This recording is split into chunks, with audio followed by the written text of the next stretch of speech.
Thank you very much, young Matthew. It's always very important attending a Catholic school with a prayer. The center, the spinal cord of who we are, it was prayer that saw us through to being here throughout our lives and to be here tonight. And we give a special welcome to Deacon Jeffers Paul with the opening prayer. Please stay standing and welcome Deacon Jeffers Paul with the opening prayer.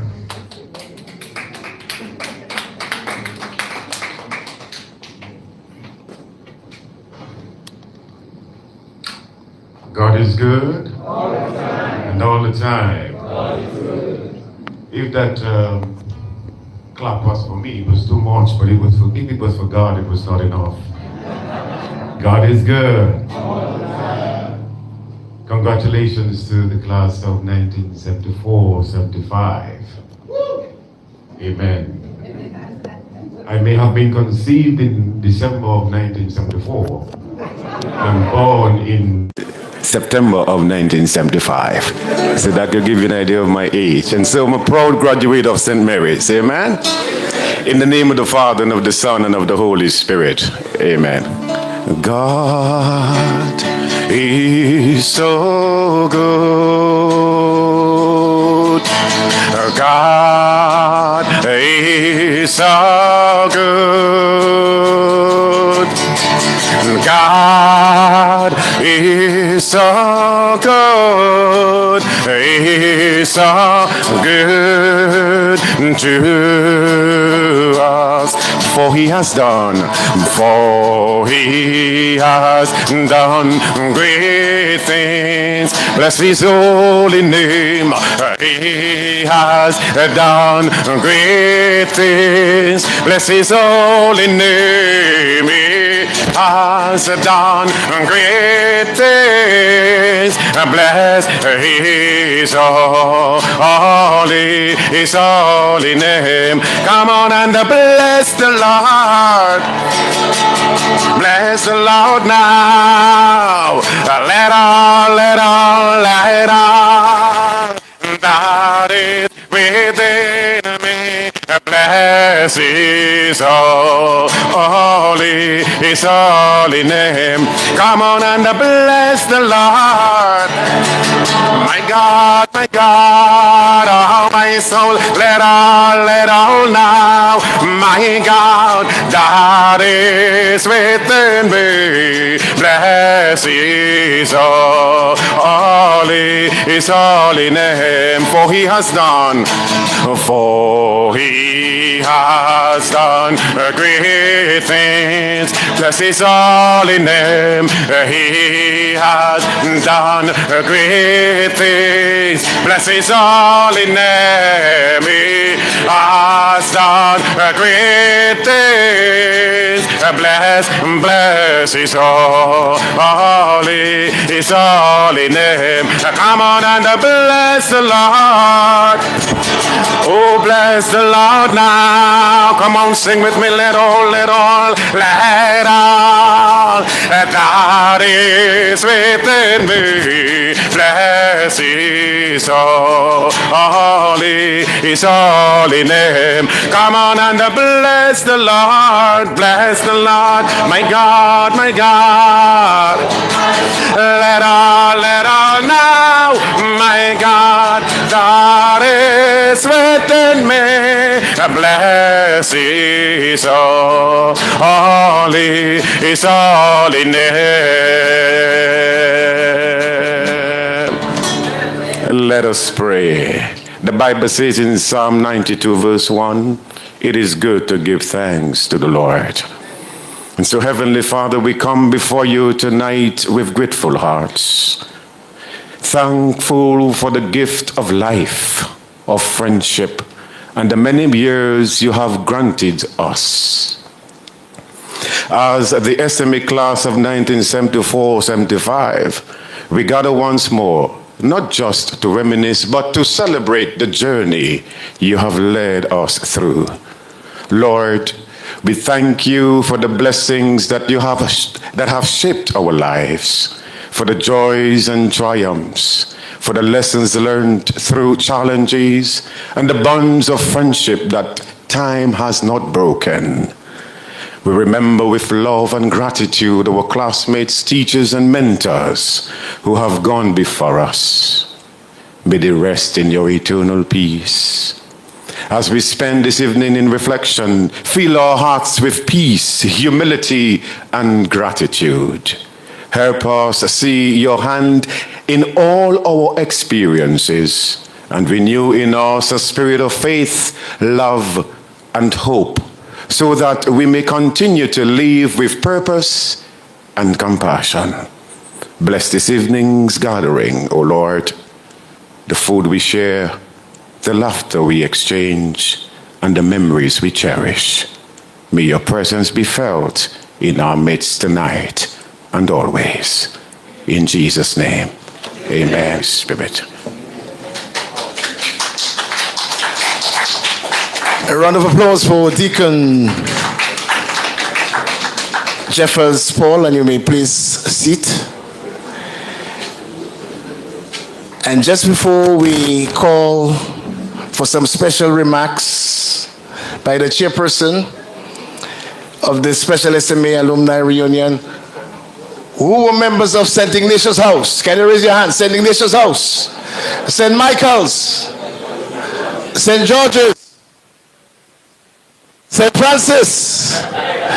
It gives us great pleasure to call on the chairman, Mr. Alvin Thomas, the chairperson for the SMA Alumni Reunion, to give us a few words. Mr. Alvin Thomas, make you feel welcome.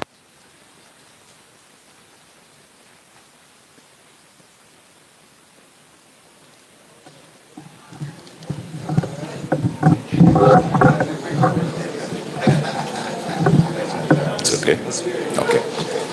Thank you, Mr. Chairman. Good evening. Good evening. SMA. SMA.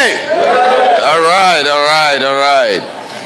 I would like to recognize with us this evening His Excellency Elud Williams, former President of the Commonwealth of Dominica. We also have in our midst, and by the way, Excellency Williams is an SMA old boy as well.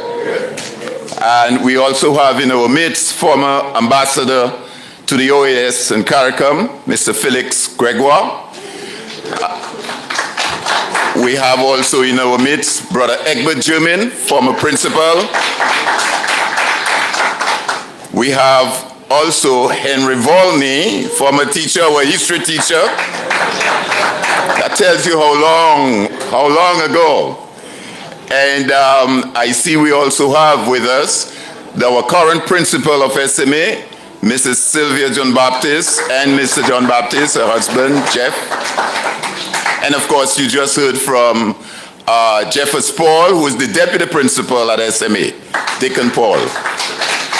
And of course, we do have as well our feature speaker this evening that's going to share a few words with us as we reflect, Ray Harris and Mrs. Harris. Also, former SMA Old Boy alumni. We also have with us Mr. Thomas Slater, SMA Old Boy, General Secretary of the CSA, well, the DPSU. I'm still old school, you know. And also with us this evening is the leader of the Dominica Freedom Party, Mr. Bernardito, SMA again, SMA Old Boy. And to you all the invited special guests this evening, all the old boys, going back from way when, we have we have one old boy there that goes back in the 60s, way back in the 60s. I won't call his name, but he knows himself. He's sitting right there. A pleasant good evening to each one of you. On behalf of SMA 2025 Alumni Reunion Planning Committee, it gives me great pleasure to welcome you to this special night of reflection and cocktail reception. Tonight, we pause to reflect on a remarkable journey of the St. Mary's Academy since its founding in 1932. A journey that has shaped not just students, but leaders, visionary, and nation builders across Dominica and across the globe. Our reunion theme, Past, Present, and Future, a legacy of excellence, reminds us that SMA is more than an institution. It is a living legacy. The past calls us to remember the sacrifices, the discipline, and the values that formed us. The present challenges us to stay connected, to lift each other up, and to celebrate the bonds that continue to unite us. And the future invites us to imagine new possibilities for SMA, ensuring that this academy continues to be a beacon of faith, learning, and service for generations to come. Tonight is about reflection, reconnection, and renewal. As we share stories, raise a glass, and enjoy the fellowship, let us also recommit to keeping the spirit of SMA alive through mentorship, support, and by our motto, Ora et Labora, pray and work. I wish you all a memorable evening of friendship, nostalgia, and inspiration. Thank you for being here, and may God continue to bless SMA and its legacy of excellence. Cheers, and let the evening begin.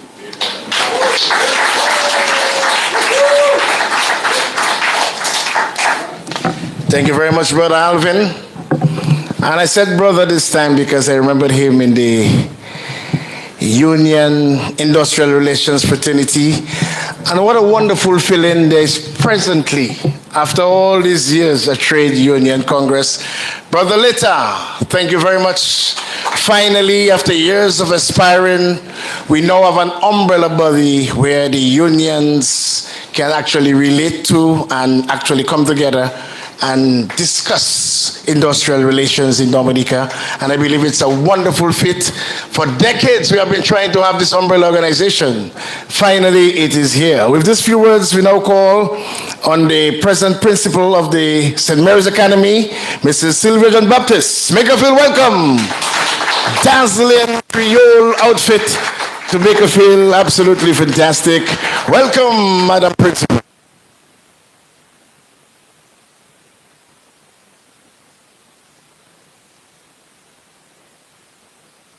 Evening, esteemed guests, past and present teachers, friends, well-wishers. It is with great joy, pride, and deep gratitude that I welcome you all to this night of reflection, commemorating 50 remarkable years since the graduation of the St. Mary's Academy class of 1974-1975. This evening is a momentous occasion, a golden milestone that calls us to pause, to look back with appreciation, and give thanks for the journey that began within the walls of our beloved alma mater. 50 years ago, young men full of promise and ambition stepped out from St. Mary's Academy, carrying with them not only knowledge and skills, but the values and discipline, integrity, service, and faith to tonight, we gather to celebrate the lives shaped by those principles and the legacy that continues to shine brightly through each one of our alumni. This night of reflection is more than a reunion. It is an expression of gratitude. Gratitude for the teachers who molded minds and character. Gratitude for lifelong friendships forged in shared experiences. And gratitude for the enduring spirit of brotherhood that defines what it means to be an SMA man. As we mark this golden jubilee, may we take pride in how far we have come, but also be inspired to continue living out the ideals that St. Mary's Academy instilled in us. To be men of strength, wisdom, and faith, ever ready to serve God and the country. On behalf of the St. Mary's Academy family, I extend warmest congratulations to the class of 1974-1975 on reaching this extraordinary milestone. May this evening fill our hearts with joy, gratitude, and renewed purpose. Welcome, and may our reflections tonight remind us that though years have passed and the world has changed, the spirit of St. Mary's endures, strong, steadfast, and true. Welcome, and thank you very much.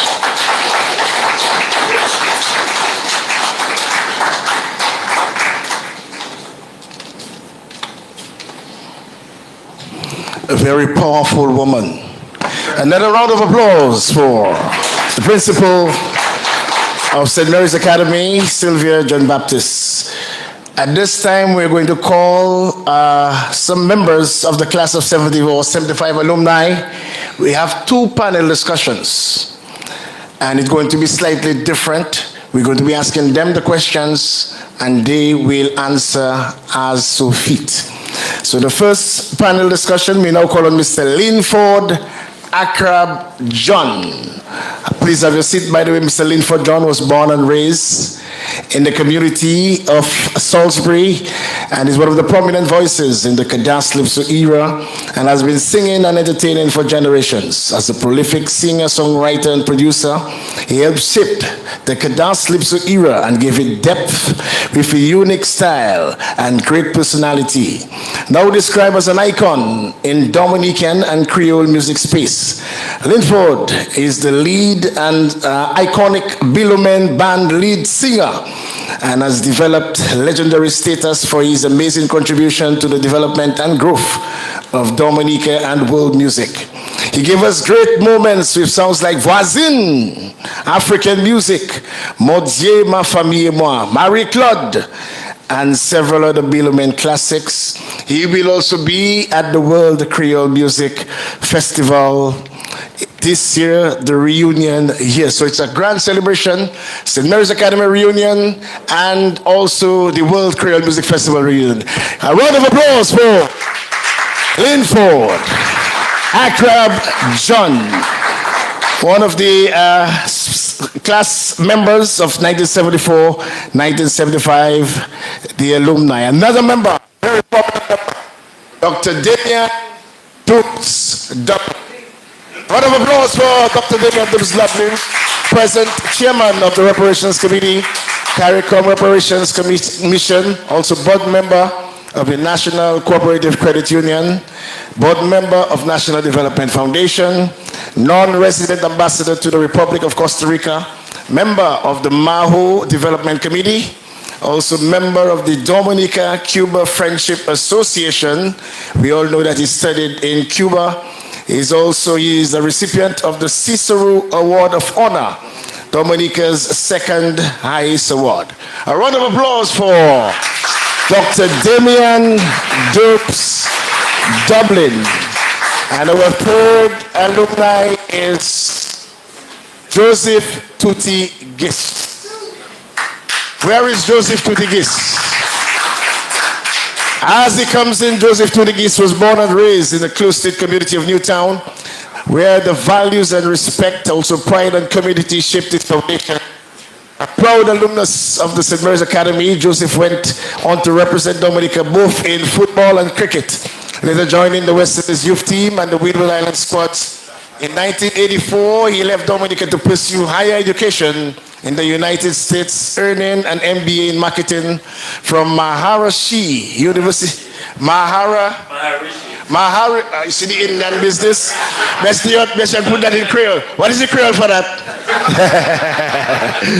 His career path took him from the gaming floors of Vegas Casino to senior leadership role. I was very fortunate to have played football against Harlem versus Potters during those days. So we're going to ask them a few questions. Mr. Mix, make sure that mic is working. 1, 2. Check 1, 2. Yeah. Give me some feedback.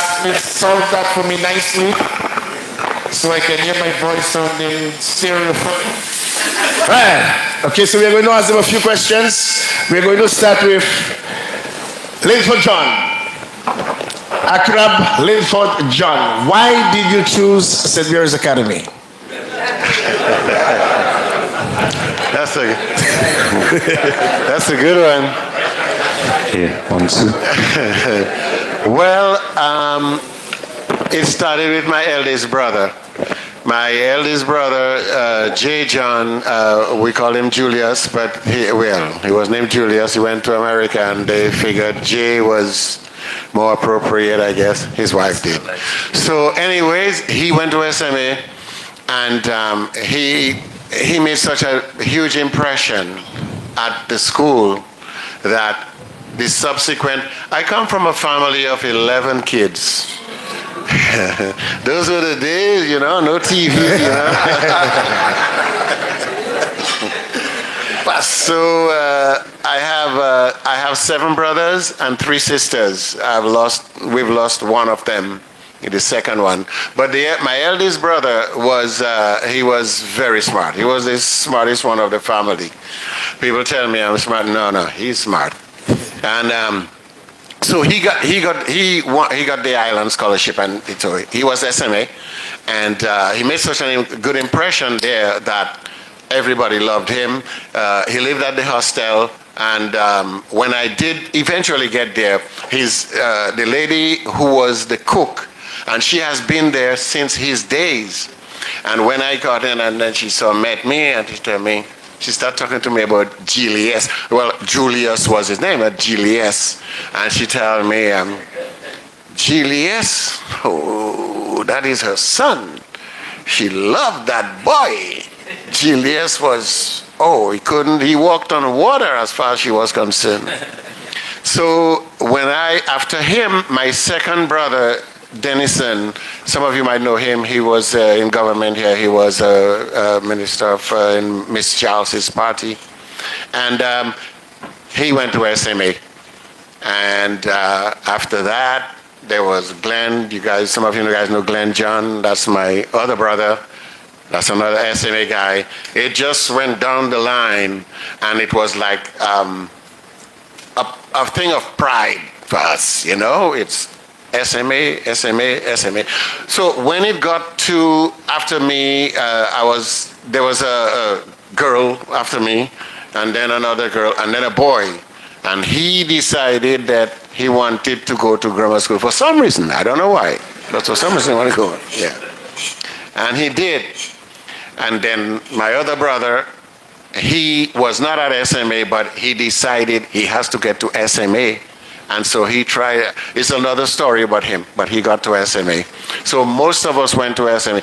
Me, I was so happy and proud going to SMA. SMA is SMA is SMA. Okay, let's go to Dr. Dublin now because for time. Otherwise, we will have you there until 12 o'clock. Dr. Dubs, what about you? Why not grammar school? Why did you choose St. Mary's Academy? I guess my father taught at SMA. Oh, your father taught at SMA. Together with, I think, PJ and the other guys. My eldest brother went to SMA. So it was like a logical choice to go to SMA.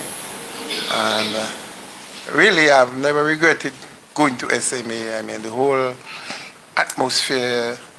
At the time, when you grow up in a village and you go to secondary school, it's like, yes, I mean, the whole village watching you like, yeah, these are the guys, you know, like Tite Etienne, Sobers, that was the crew at the time. And we felt it, and we knew that we had a responsibility, not just to go SMA, but to go excel and come back in the community and bring up that legacy. So I'm happy to say that we all did it. I mean, up to this day, we are still involved in our community. I mean, Sobers, Glenn, all the others, doing good things. One thing about SMA, the thing that coming from country and going to SMA, your first day at school, you have to get ready because there's an initiation. And the initiation is some hard slap in the head by the elder guys, and you just have to take it and say, well, all that is part of it. And the discipline aspect too was another important thing. One thing is, when you go SMA, when school ended at 1, the sun hot, that tie had to stay tied until you reach home. Because if by chance any teacher sees you without that tie, you know when you go back next day, it's a demerit. So I guess I'll use it as a precursor for what came later down in 1972 when we had that revolution to ensure that that tie was no more. So. What about you, Tutigis, when you... Please don't tell my mom I was there in 72, please. She's still wondering why I came home early that day, but anyway. I never did tell her. Can you imagine me telling my mom that's why I come home late, or the end of the world for me? So I started, so my sister used to go to convent, and I remember my mom put me in Rosa Boys School in Newtown. And I'm wondering, how come she get to go to convent and they put me in Rosa Boys School? I just ran out of the school and I tell her, I'm not going back there, you got to put me in convent prep. So they put me in convent prep, and then, it was a natural evolution, convent prep, then I ended up in SMA. Best thing that could ever happen to me, Who was the principal? When I was there, it was Brother Bassett, I think. Bassett? Yeah. Was it there when the revolution began? Was it there? No. I'm not sure. No. But just for historical purposes, how did that affect your education life? I felt, actually, at that time, all this, the teachers were coming from the US and Black Power was a thing, you know what I'm saying? And then it was very militant at that time. And then we just fell into it. There was an incident that occurred, and, that was just timing for us. We just walked out, and, people were, please don't tell my mom. She passed away. Please don't tell her. Please don't tell. Can you imagine if Aggie knew what I did? But, my mom was a disciplinarian, so going into SMA wasn't a big stretch for me. Mm-hmm. But I felt convicted about that, and I stepped out. For me, SMA was great. I played a lot of sports too, with Mr. Volney, we used to play cricket. Cottingham, who else? Hodge, where is he? Is he here tonight? No, Hodge. But a number of guys I played, cricket with, and that was fun. For me, sports in high school was big for me. I think that's what shaped me. The academics, it was good, but I'm not saying, okay, hold on. I'm not questioning the quality of the academics. I'm just saying that for me, it was the first thing on my list until I went to college. And even, I gotta be honest, Mr. Volney, I wasn't taking it as serious as I should. But, you know, even going to university, you realize, even through osmosis, the amount of knowledge that you've gained. I mean, to be college was easier than high school to me. You know what I'm saying? But then again, my focus was more there. I learned to focus a little better, and, you know, but just in terms of, you know, organizational skills, you know, just being personable, being able to be confident of yourself. I mean, it was just, for me, it's the best thing that could ever happen to me. Okay, Dubs, what was the experience like? Normal school life? Were you part of any extracurricular activities? Yes. The thing is, I guess our nature, my family nature is, we always like to get involved. Or if people find a way to get us involved. I always remember my mother telling me, because I'm more fed up with community, because it's like everybody's involved in the community, and so it was a natural progression. You go to SMA, got involved in football and cricket and whatever activities that was there. I mean, I wasn't saying that I got a few demerits too, but all that is part of the game. It was really, but just the question of gelling with the guys. I mean, guys, you didn't know, and you get to know them, and all you form a bond. And you know, and for me, this occasion is so timely. I mean, guys, just imagine, guys, you went to school 50 years ago, maybe when you left school. It's fitting. You have never seen them, some of them, and it's like, and to me, the best part of the reunion is the process of reconnecting with the guys, and some of them, honestly, I just forgotten. But there's a particular guy I'll mention him, Jonathan Prevost. He seemed to have remembered everybody. You just go to him and he'll give you a list of all the guys. It was like, so for me, it's a joy. Probably I don't know if you have to talk about the 70th experience, but maybe when you're ready. Okay, no problem. If you want to talk about it now, or we can talk about it a little later. But in terms of the grandma, were you privileged to have had copies hidden of the grandma? That's the Cuban newspaper. Yes, that grandma was I mean, it was just a tremendous piece of literature that we so look forward to. The grandma was a Cuban newspaper, and I mean, when you get that excitement to just read, and it's a whole new revelation from what you're accustomed to, you know, the kind of life, the society, and the different movements. But it was a joy to be exposed to that. I mean, really, it's like growing up in Mao was so dynamic. I mean, the other guys before, I mean, we used to look up to them, serving as role models. I just have to state that one of the guys who well influenced my, I would say, formation and thought was Francisco Esprit. Francisco Esprit was a guy, went to university, much involved in the Black Power movement. Then he came back Maho, he set up what we call a work and study group. So but could say, I mean, we used to go up a place called Mount Georgian in a little wooden house. And it's like serious studies, Marxism, Leninism. I mean, all the things that happen in the world, you have to study and then present after next day what did you learn. So I mean, all that helped to shape my thoughts of the world and understanding of different cultures and people. Because sometimes you listen to news and you hear things about this. The funny thing is, certain names are used selectively. So for some people, they might be freedom fighters in one sport.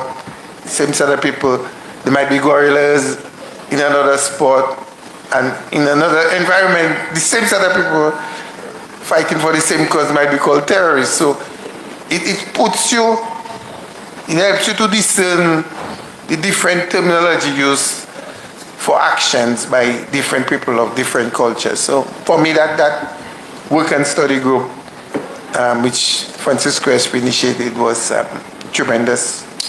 What about you, Lynn, for that crop, John? If Mao, according to Dr. Dubs, was country, so we would have to be country also. So as a country boy coming to town, what was the experience like at the St. Mary's Academy?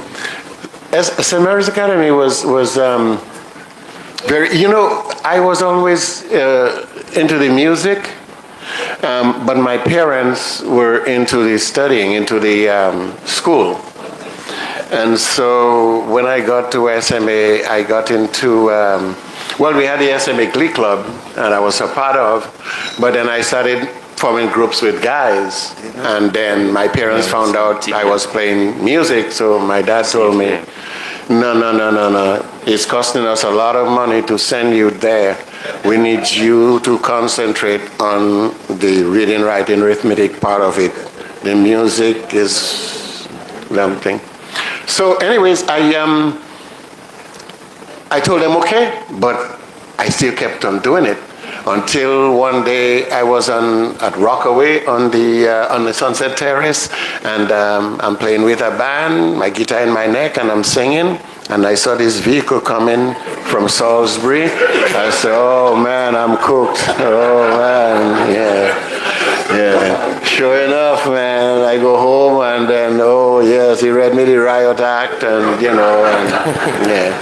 But one of the things that I'm so very happy with SM is when I went to the United States, I immigrated to the United States, every job I applied for, when they interviewed me, they seemed very, very impressed with my linguistics.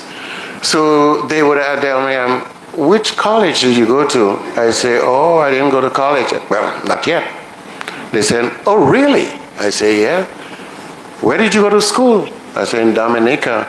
What school did you go to? What did you graduate? I say, graduated high school. High school? I say, yeah. What school did you go to? I say, a school called St. Mary's Academy. And that started happening over and over again. That made me realize the extent to which I developed in SMA. I mean, they thinking I went to this college, highfalutin college, SMA Kilawi. I love that. But Akram,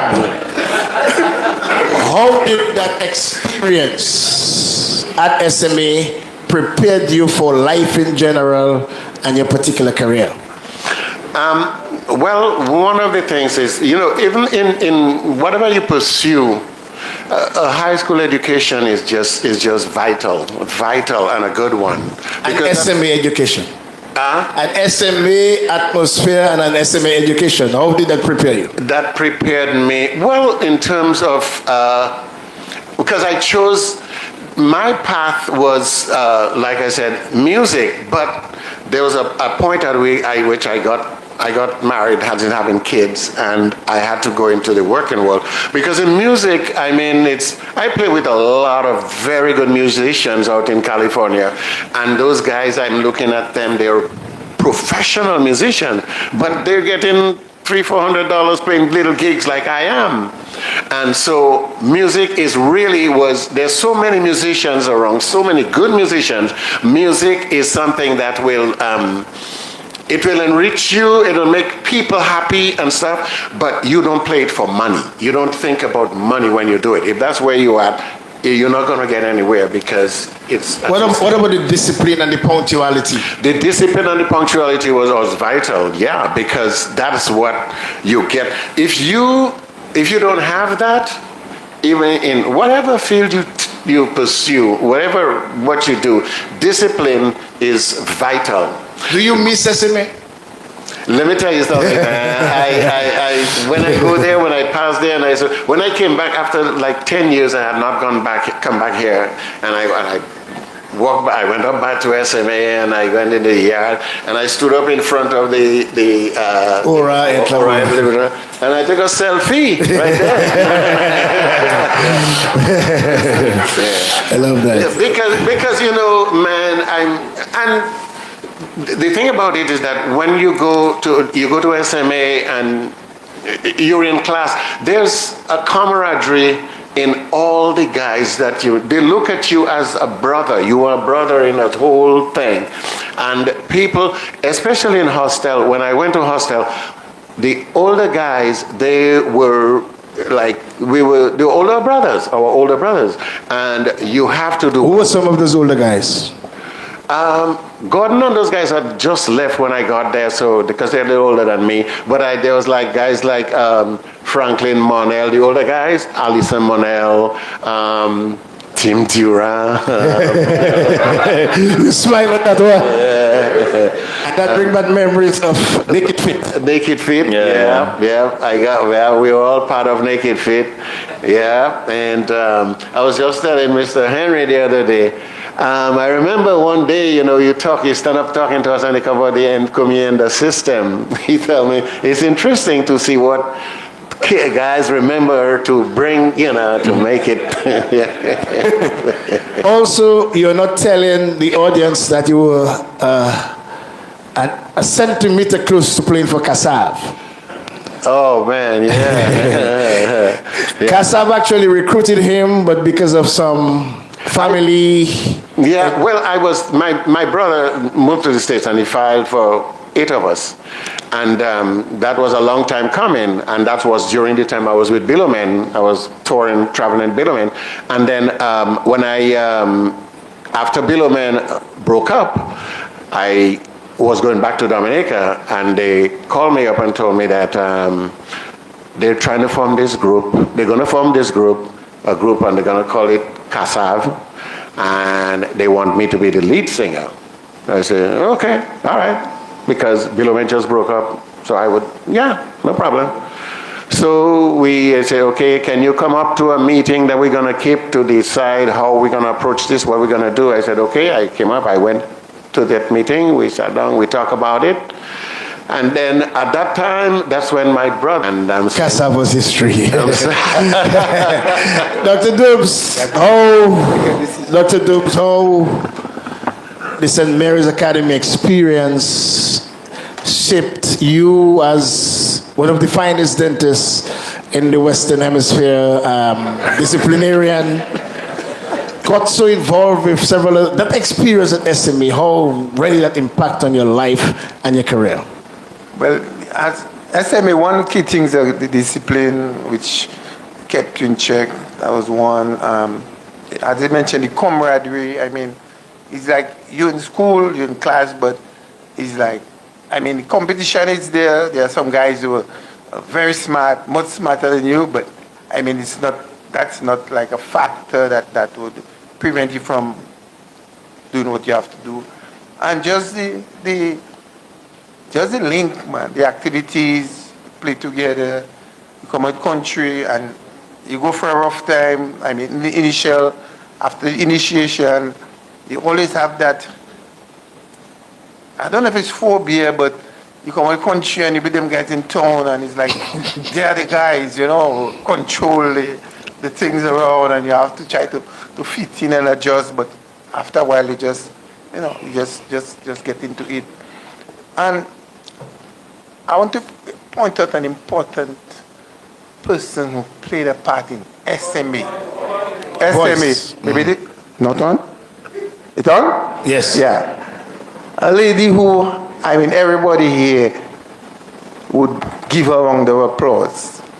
A lady called Miss Murray.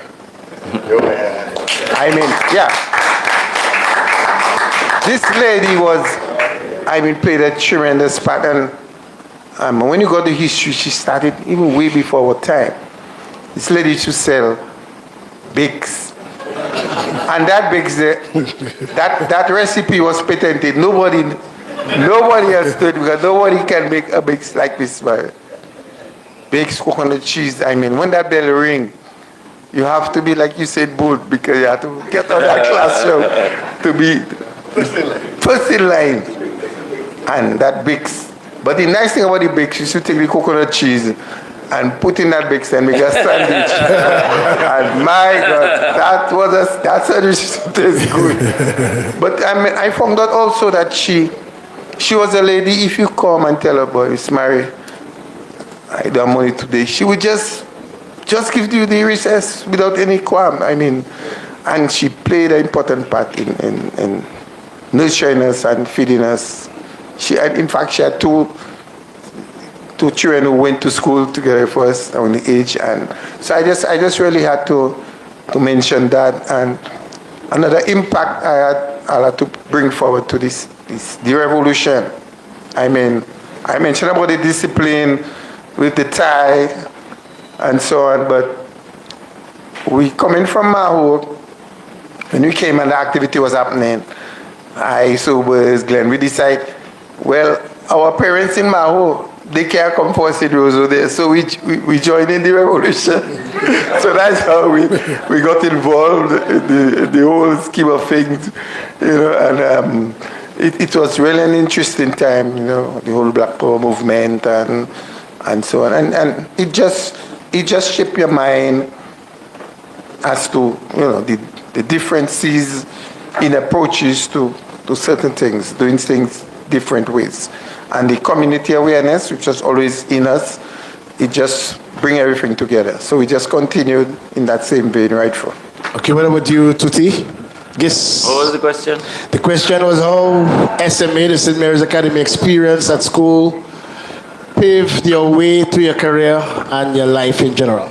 Okay, so I grew up in Harlem, Newtown, and I was lucky enough to go to high school. So, you know, I was part of the Harlem committee where we did more than one thing, not just soccer. I mean, soccer was just what was visible, but we did a lot of stuff. We did a lot of educational things. You know, we had food drives. I mean, it was just a lot of, it was a culture, it was a community. Tipam, you were saying that you guys originated the band that he was telling me just recently, Tipam, that they were sports team before they became Gramax. It's the same thing. We never became anything, but you know, sports was a big thing for us, you know.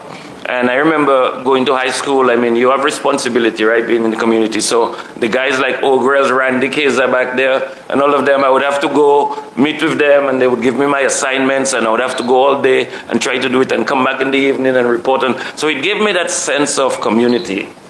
You know, so that was really important for me. You know what I'm saying? It made me, it changed my, it kind of changed my personality. I had to be a little more outgoing because I was pretty shy growing up, to be honest, you know. But what that did was, it gave me perspective. It let me realize that it's not all about me. You know, there's a bigger community. So now that I work in Native American communities, it's a very natural transition. I mean, it's no accident that I ended up there, to be honest. I mean, could have worked in the corporate environment, it would be great, but I mean, the stockholders, that's all they care about, right? The next buck. At least in the Native American community, when we bring progress there, it's for the community. They build schools, they can educate their kids, they have health, you know, health clinics, and just a whole bunch of things that they can do. So I think that transition was natural. I mean, I didn't go looking for it over there either, but I think just the origin where I started just naturally transitioned to this. So, I mean, the education itself for me was wonderful. As I said, I wasn't the top student, but through osmosis, I got enough at least to transition to college. How were you able to mix sports and education, because you were also one of the finest sportsmen during your period? Well, I'm telling you, that's... How were you able to mix it? Not very well, to be honest. Because I played a lot of sports, you know, Mr. Volney and a number of other people, Cottingham, Mr. Sorrento is not there today, but, you know, so that was a big part of what I did. So I played cricket and I played soccer, you know, and so that was good. But I mean, I was fairly intelligent, so I was able to get through the classes. I wasn't the top student, in no way.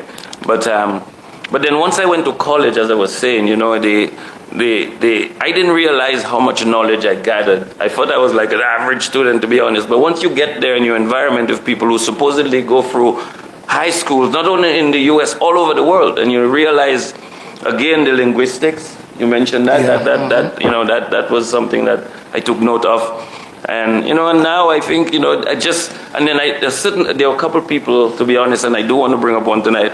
Mr. Ray Harris there, you know what I mean? He taught for a little while I was there, but I got to know him, and, you know, I'd have a lot of conversations with him, and just the way he would structure thought process. I mean, all these things, you don't know they're going to benefit you until it does, you know? Right. Because, for example, you have a kid, and you keep telling the kids, don't do this, or eat this, and they rebel all the way until you don't tell them anymore. Suddenly, they become the best eaters, or, you know, that's how it is. It's osmosis. It takes time. You just have to keep rebelling. So I had the privilege of talking to him a lot, and, you know, just giving me insights into things, and now I see the benefit of it now. I mean, absolutely. This question is not for you to answer, but I knew there was always a closeness between St. Mary's Academy and the Convent High School. This is not for you to answer. The final question is, how Accra want to answer? There was always that relationship. For me. Oh yeah, well, it was SMA is an all boys school. Convent is all girls school. You know what I'm saying? And you know, brothers and sisters. There's a natural connection. Natural because connection. I understood at some point in time there were certain classes that were given at both SMA that Convent would attend, and at SMA and vice versa. Did I miss that? I'm not sure at which period. Possibly Brother Jamil may tell us. But I understood, I think in Gordon Anderson's time, I didn't experience there were certain classes that were held, SMA classes that were held, I think the subject of foreign languages were held at Convent, and some of the Convent classes, so the girls would have to come over at SMA. I was really disappointed that didn't continue from 75. Final question for this first panel is how important it is to continue to give back to the school that really gave you that impetus, that foundation. The St. Mary's Academy. How important it is to give back? Go back 1 year, and I got a call from Alvin. Hey, Tuti, we gotta do this. You know, it's SMA. We gotta have a reunion. Okay. When Alvin called you and he put the squeeze on you like this, I'm gonna say no. I can't say no. I say okay. I'm in. I don't even know what I was gonna do. I have no idea what's gonna happen. I tell him I'm in. So just to see the progress of this from where we started about a year ago, to now. And the involvement that people have had, and it really is a testament to what the school meant to us. And then just to see all the people that we've contacted and they're excited to be part of it. I mean, 50-year anniversary, that's a big deal. You know what I'm saying? And knowing that there's never been a reunion for SMA. So we aggressively pursued it. Of course, we had our ups and downs, and Alvin would call me and, oh, you stole my wrist. I said, I said that. You know what I'm saying? Alvin stole your wrist in high school. Who does that? You know what I'm saying? So, Alvin bullied you. Yes. Alvin will get a chance to answer you. Who does that? You know what I'm saying? I was young, a little kid. I was, I told you I was shy. You're shy, yes. Yeah. So I was Meg. Oh boy. Babe, you know what Meg means? I was thin. My wife doesn't speak Creole. But Dubs, that whole movement, how we are going to continue that movement to assist St. Mary's Academy. Today is the building, but then there are students, nurturing the students, sometimes actually mentoring them, visiting the school time and time again to actually tell them about your career path and inspire them. What about you? And then we'll go to Linford and then we'll close up this section. It's always important to give back. I mean, as I said, I grew up always involved, and the transition to study in Cuba was like a natural progression. And what it taught me is in Cuba is humility. I mean, humility. You meet guys who are professors, top-notch in whatever field. And these guys are just like ordinary guys, humbly. So it showed me that, hold on, that elitist thinking of, okay, man is a medical doctor, and the society have him like he's smarter than everybody else, or he might be an engineer. And you go around with people who have levels of education, and they are so simple and humble and easy to go with. So that hit me, and kind of helped my character and personality. And I'm just a community man up to now. We're still involved in what we have to do. But I think it's important that every alumni should always retrace the path towards the school that nurture you. Find some way to give back, talk to a student, guide somebody. If you can give monetary, you can give up your time. So I think that would be a call for all alumni, whether it be SMA, grammar school, convent, to just rethink and give back. Okay. And teachers, very important. Thank you very much. Give thanks to them. Linford John? Yeah. I think basically the same thing too. Because my path, like Damien's path was kind of academic. Mine, I went to college. I started college and then dropped out. because I realized that, not that going further, trying to pursue my education, my path education-wise was wrong or was not appropriate for me. But I always had a strong sense of what I wanted to do was music, but I had that foundation from high school, from SMA. And I think that, I don't know if the fact that I lived in hostel was very, that was one of the influential things there. Because if you lived in hostel, you had to study. You had to do well. There was no two ways about it. And then, but one of the things that I was really grateful for is that even though I did not go pursue the academic side, but I had enough of a foundation from school, from SMA, and I highly recommend anytime. My family, after we all graduated, we started a scholarship fund in the name of my dead mother and grandmother to give to kids to go to school. We have some kids go to SMA that we have a fund that we supply for the foundation to do that. A round of applause for Tutti, Joseph Gis, Damian Dublin, Linford Akrab John. Thank you very much, guys. Excellent. A round of applause for our first. All right. And we're getting set for a special presentation by a former monarch, Kaiso, monarch of Dominica, one of the most flamboyant ever. St. Mary's Academy roots. Make you feel welcome. Not yet? Okay, so I'll give him another chance to fix up his stuff with the audio. He always goes for perfection, and I guarantee he got that from the St. Mary's Academy. In the meantime, I would like to shout out a few of the teachers between 1975 and 1980. Brother David, even before we go to the others, I really want to let's give Brother Jamin a standing round of applause.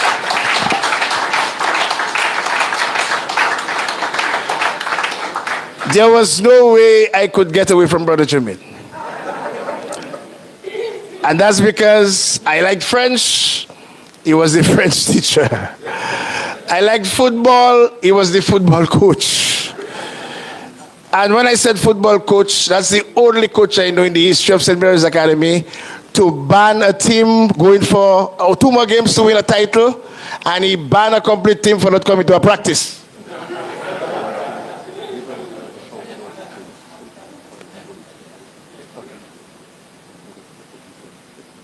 Okay.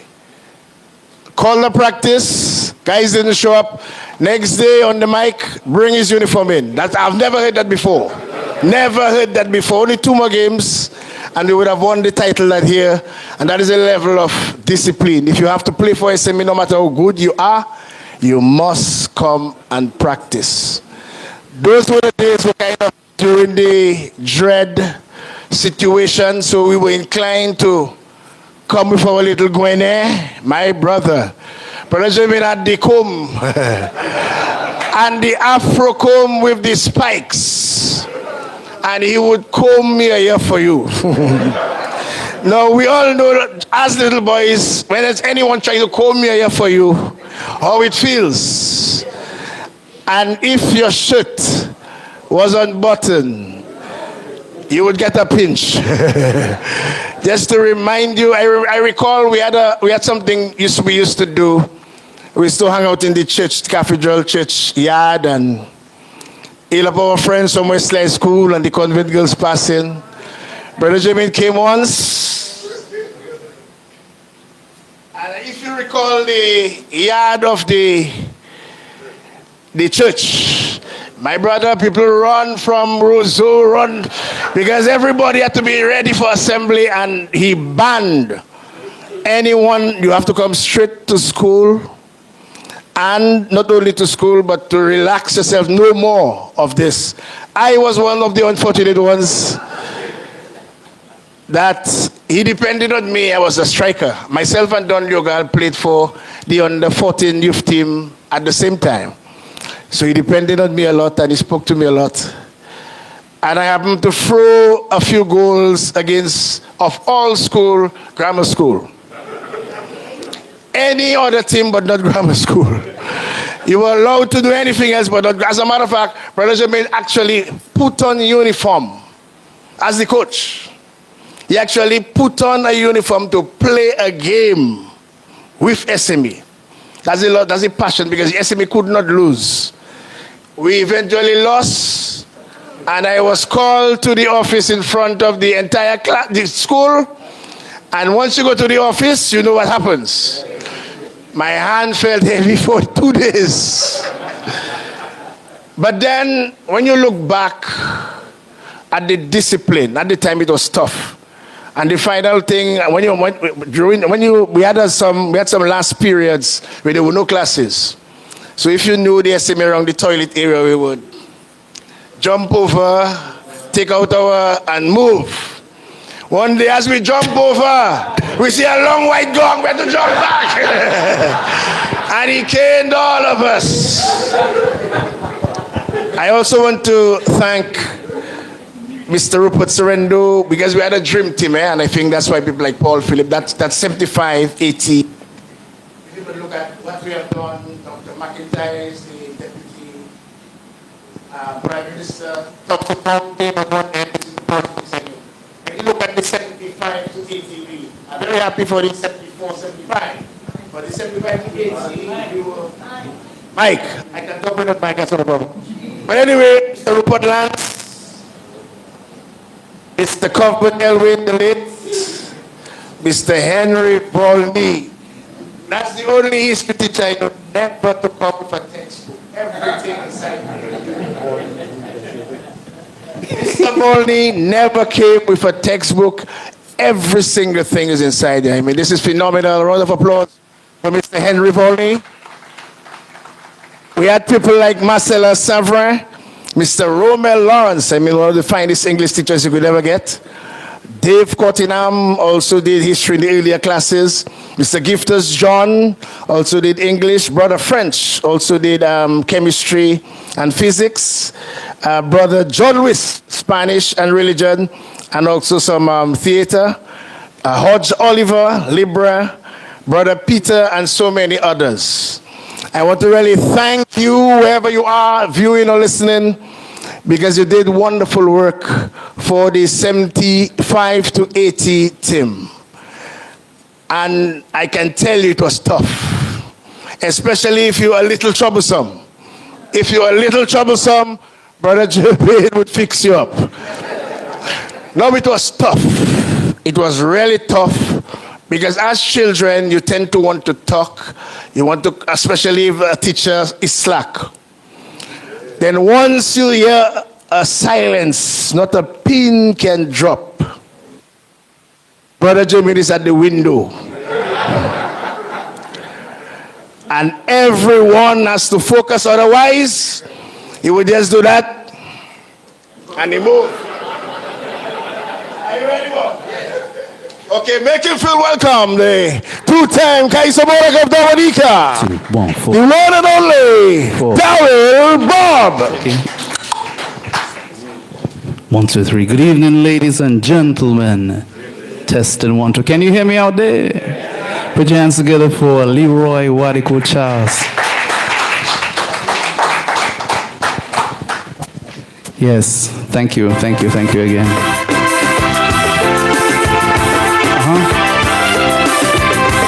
Subas requested this song. It's called Swim Close to the Rock.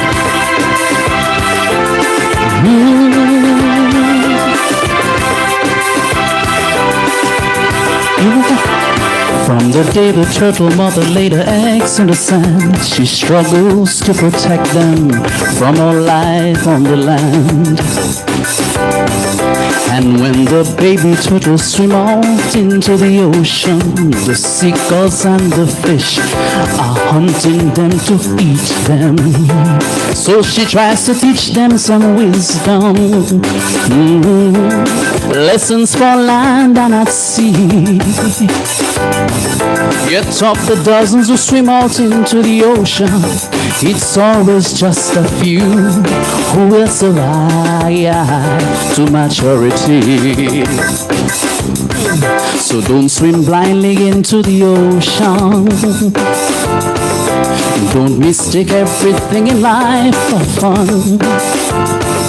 Remember, life is some preservation. 'Cause this is a jungle society. Yeah, danger looks everywhere you walk. Be wise, children, do not push your luck. 'Cause the few who survive are the few who listen. When the mother talks, she said, swim close to the rock. Sing that line with me, please. Swim close to the rock. Swim close to the rock. Swim close to the rock. Swim close to the rock. I have to do this one because, really, in essence, it sums up my 5 years at the St. Mary's Academy.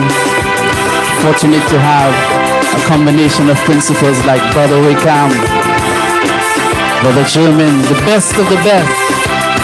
Put your hands together for them, y'all.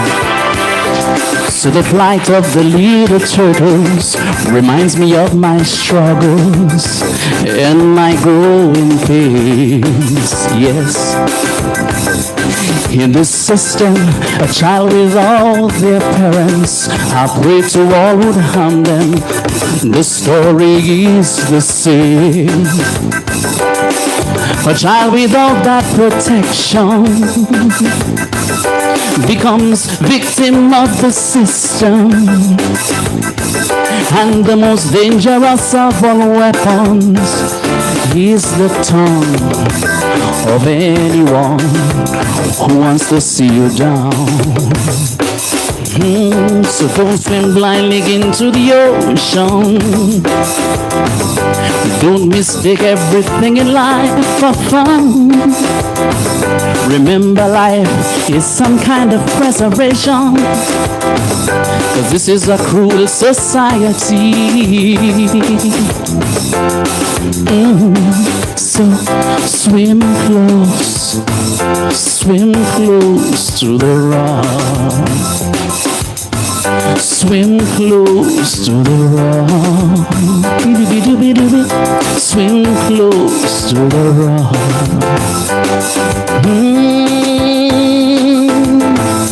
Swim close to the rock. I've searched the houses of worship among honorable men, yet that selfless love and true friendship of which all men seek is nowhere to be found. So remember the turtle's children. Remember, preservation is the key. Life's an uncertain existence, 'cause this is a jungle society. Yeah, danger looks everywhere you walk. And be wise, children, do not push your luck. 'Cause the few who survive are the few who listened. When the mother talked, she said, swim close to the rock. I had to do my favorite verse a cappella for you. Next song, yeah. All from the St. Mary's Academy. Yeah. Go for liftoff in T-minus 30. This one is called You Never Know. Another very deep one.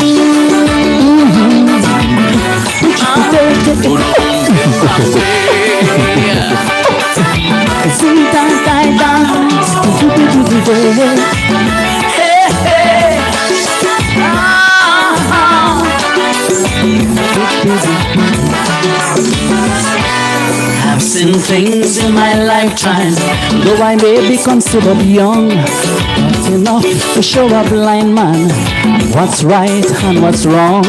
Oh yes, Seen the powers of the great men. I've seen world's power change hands. The fall of the Berlin Wall, the World Trade Center and all. And of all the great things I have seen in my time, none is forward than the fall of a man. Men who seem to be indestructible just because of how they dealt with people. I've seen kings fall from grace to become the outcasts of the wretched of the human race. So you never know how you'll end up tomorrow. You never know. You never know, so be careful what you sow. Cause when a man has power and he uses that power to victimize and terrorize his own citizens, he should always remember. What he should remember reminds me of Donald Trump. The people he treated so terrible. You never know.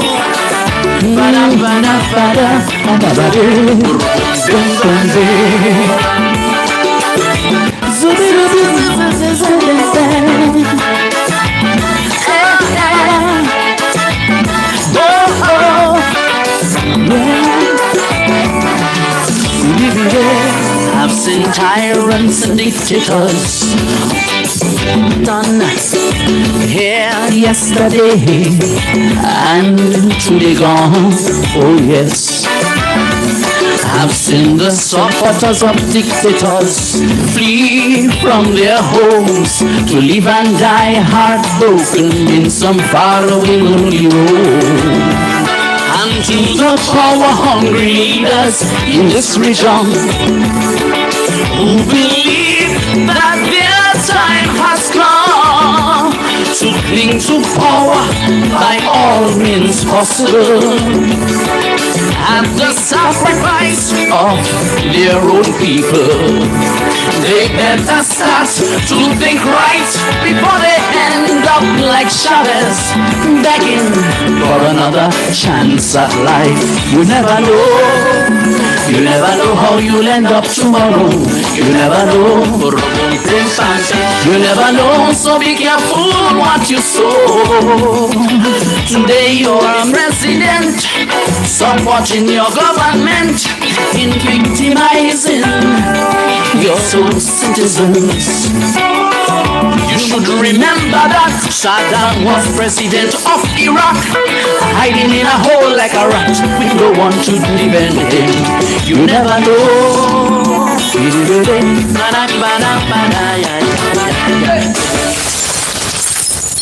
Yeah. Spiritual calypso. I'll do this last one. I'll do this last one for you. It's called When People Don't Like You. I sang that one in 2017 and I won my first crown. I hope you love it as much as I love doing it every chance I get.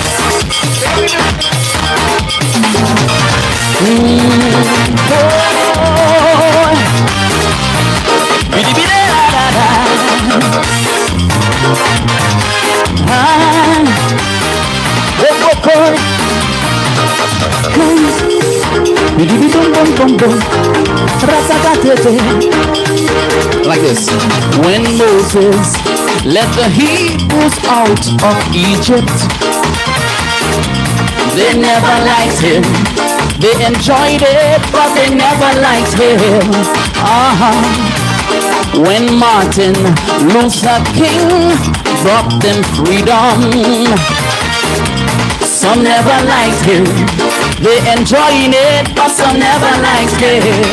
Oh, so when people who don't know me don't like me, don't ask me why, I guess it's just society. But I can't stop, I invest too much already. If they don't like the leaders who set them free, then who is me? Who is me? When people don't like you, you can bring down manna from heaven. They won't like you. When they don't like you, You can open up to them and they still betray you. It's like they don't like you. It's not very simple to say forgive them, for they know not what they do. Oh, take it from me. Don't like his blows.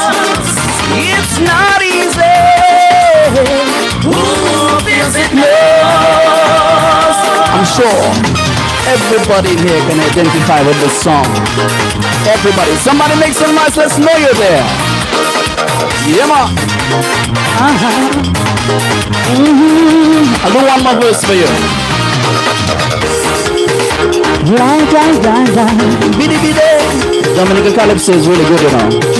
When they close forgiveness, take me seriously. Cause I had a life in either the forced him to exile and suffer. Senior council say performance does not matter. Yeah, cause he don't like Jamaica and black people for their nature.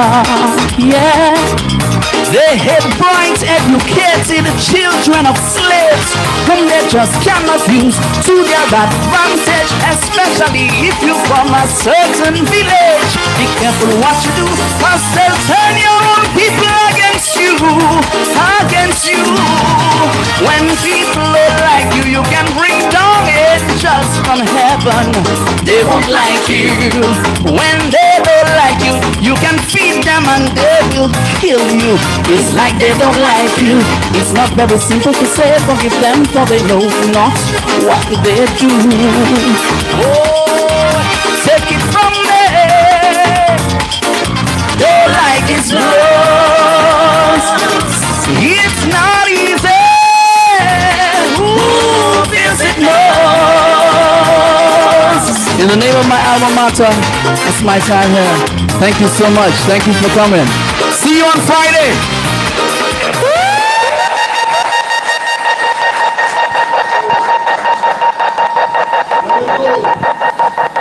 Let it go for Daryl Bob. A round of applause.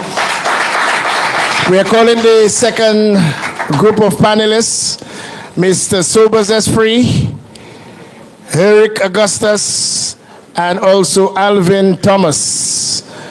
Alvin Thomas had a public service career that spanned well over 2 decades in the government service. Also served, also served for 20 plus years at various levels in a number of community organizations, to include the Dominica Public Service Union, then called the Dominica Civil Service Association. We know of Eric Augustus, former port worker, former executive member of the Waterfront and Allied Workers Union, now resides in America. Sobers Esprit, the guy that actually wrote the cabinet paper for what we now celebrate as the World Creole Music Festival, multi-talented cultural enthusiast. Make them feel welcome.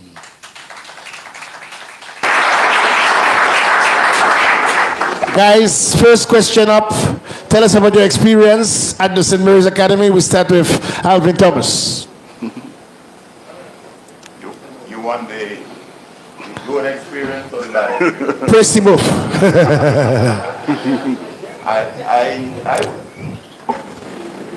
I would say that SMA provided a solid foundation for what I eventually become. And as was said in the previous panel, we are the students of the 70s, 70, 72, that period where you know that there was a consciousness, Black Power consciousness, identity consciousness, a Black man consciousness. That's what we grew up in. I started SMA in 1970 and finished off in 75. And I think that it was even the revolution or the protest, whatever we want to call it. I mean, we were young then, but we were all absorbed into that. And Just imagine what this is a Catholic school headed by Bishop Bogart, run by brothers, and you're coming home and saying to your mom, you protest in school. That's like a cardinal sin. But that is what I think it sort of shaped us.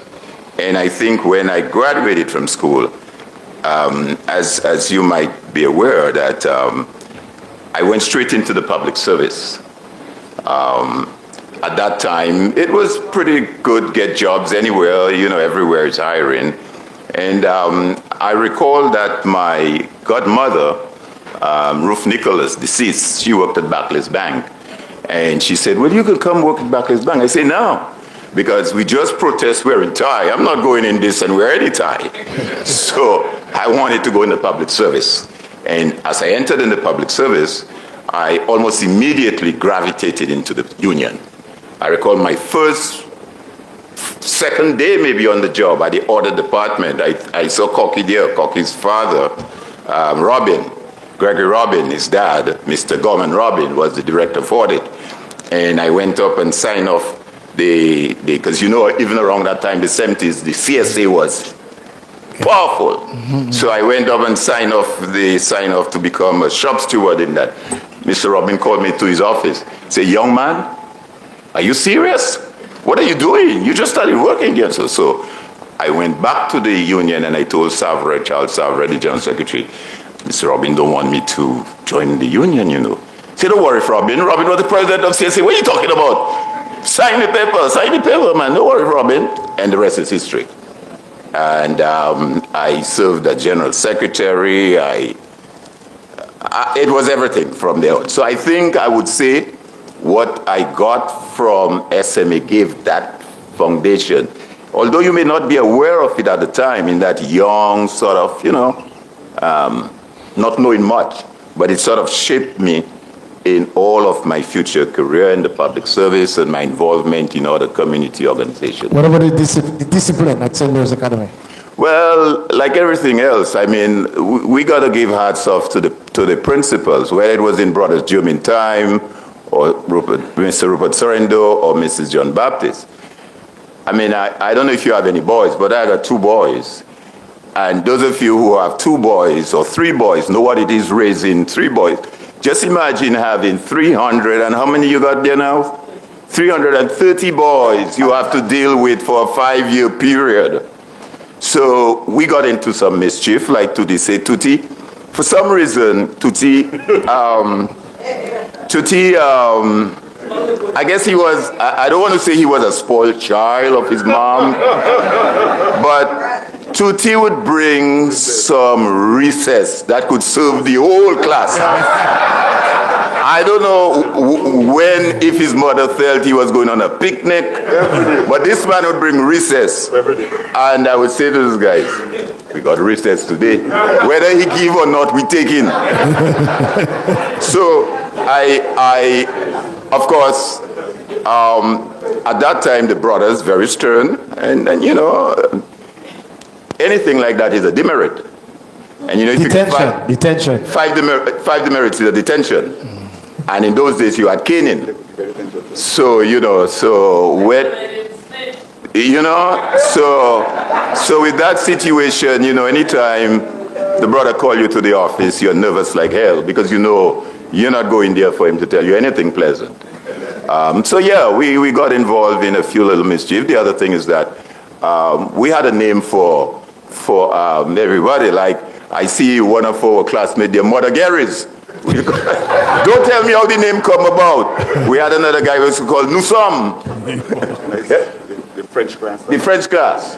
So anytime you're in the class and you maybe mispronounce or you say something, you get a nickname and it stays with you for the whole 5 years. Yes. Even when you leave school, you will find that, So I think it was some great years. I love my alma mater. And I think you asked the question earlier. My eldest brother went to SMA. My uncles went to grammar school. Both Ted and Lloyd went to grammar school. But I went to SMA. My eldest brother went. I went. My brother after me went. And my 2 boys went to SMA. So SMP and then SMA. By the way, accept my condolences to the passing of Ted Dilly, greatest DJ ever from Dominica. Eric Bible Augustus, tell us about your tenure, your life at St. Mary's Academy, and what the part it played in your development. Well, to be honest, guys hear me? Press the button. Right, it should hear you now. Go ahead now. Try now. Oh, you're good now. Okay, you guys hear me now? Yes. All right. Well, the question was, what was my experience? I hated every bit of that 5 years. I'm just kidding. Yeah, we entered in the 69-70 era, and it was tough, but you had to study because Catholic schools don't play. You know, and you know, we tried our best, and most of us did well. I want to say kudos to this brother right here, Henry Volney. He was the first one who initiated. A round of applause. He was the one he was our history teacher. But when we got to fourth form, he felt that we were so brilliant that he was going to ask. At that time, we had Father Felix, because he had taken over from the white brothers. After the revolution, we were closed down for a year, I think, a whole year. Less. About a semester. Yeah, a semester, right? Yeah. And we were in limbo. We didn't know if we were going to continue our education, but Father Felix, through his good heart, he came in and he reopened the school. But Henry Volney decided, okay, he's going to talk to Father Felix for these kids. He felt that was brilliant. So they decided, okay, we were doing GCs at that time. We weren't doing XCXC or what they have now. We were doing GCs and LLC. Our papers were being corrected in England. And he said, you guys can do at least 3 subjects, you know? So we were probably the first set of kids who started doing O-levels in fourth form. Right, Mr. Henry? Right.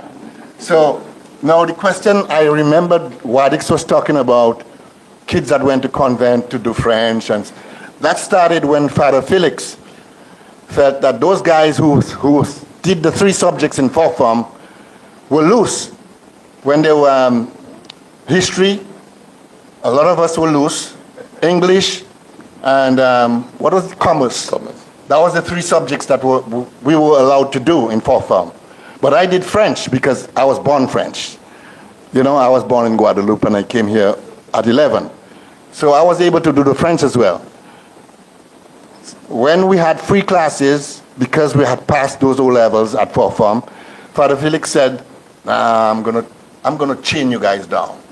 So he spoke with the nuns at convent and with the principal at Wesley High School. So he asked them whether they can accept a couple of the kids that are just doing nothing during periods of history. Free periods. So some of us went to convent. Well, I attended 3 high schools in Dominica. Yeah, I attended convent high school. I attended Wesley High School and St. Mary's. So that is how it came about. Okay? Okay. And, you know, all in all, my experience was super awesome. I became the captain of the football team in 1971 and 72, I think. And we had challenges against these 2 guys. You see, they sit together. They became partners ever since. Bull and Robin. Yeah, these guys were, you know, them fellas gave us a lot of trouble, but we were able to defeat them all the time. And one thing, yes, but one thing, with cricket, they would wipe our butts. Because they had a cricket field. But we dominated football. Harlem Rovers with this guy in the back, they had no chance, man. Come on. Well, what about basketball here? Basketball, well, to be honest, I didn't play basketball because my fingers was too skinny. And I wasn't able to take the sprains from my fingers, you know, because the ball was so heavy. And we were little, and but St. Mary's Academy was the strongest basketball team in Dominica for a number of years. Because we introduced the game to the island, and we also tried baseball. And baseball didn't catch much. It felt like rounders. So we had all these games. One game I liked a lot was shuffleboard. I love the shuffleboard. But they don't play that no more, right? SMA also introduced boxing. Boxing. Yeah. All these things. And these things are awesome. Then I graduated from high school, and then I went to Trinidad to another Catholic school called St. Mary's College. And again, Father Felix was the one who brought me from St. Mary's College into UWI. Okay, after I migrated to the U.S. Well, I worked at a port in Dominica with my brother here, Wadex, and he was the only guy I slept with. Careful what you say, boy.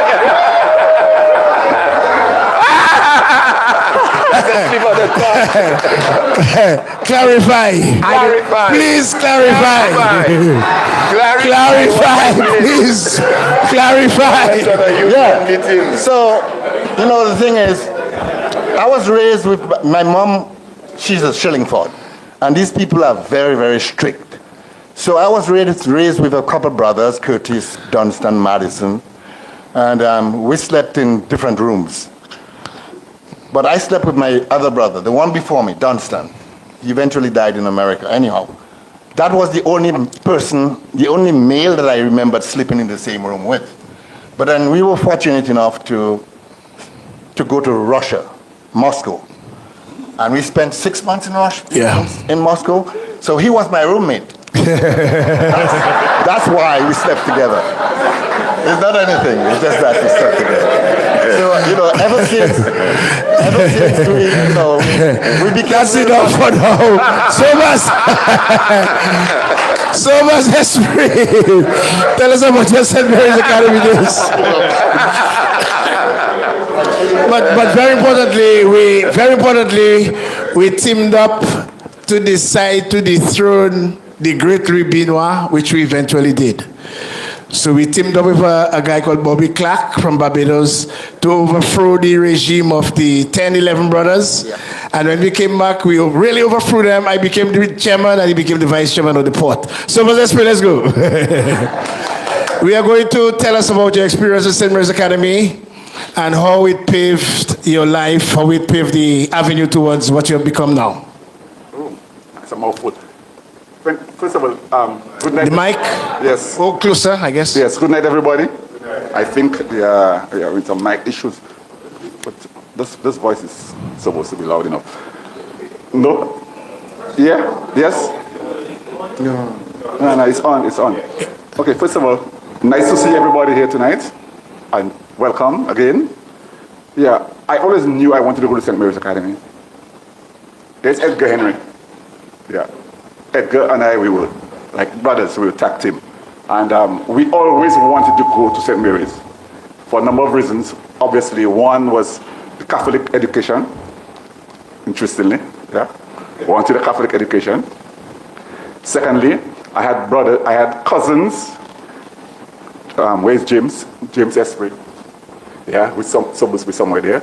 James and Francisco preceded me, and they went to St. Mary's. And of course, we had some heavyweights who came from Mao who went to St. Mary's. Elkin Henry, Mr. Dublin, the father of Damien Dublin, Jones Murphy Sr., and the list goes on. We had some real giants from the community who went to St. Mary's. And of course, it was a no-brainer. You had to go to St. Mary's. And so I went to St. Mary's.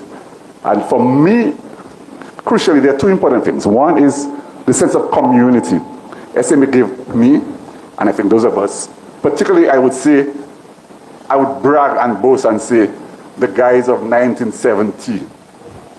Tuti, Alvin, those of us who entered in 1970, we were like brothers. It was a brotherhood. And I would say throughout the school life, it was about community. SMA was a sense of community and camaraderie. That's one. The second thing was the discourse. It was a rich, a vibrant discourse on social, education, and cultural issues.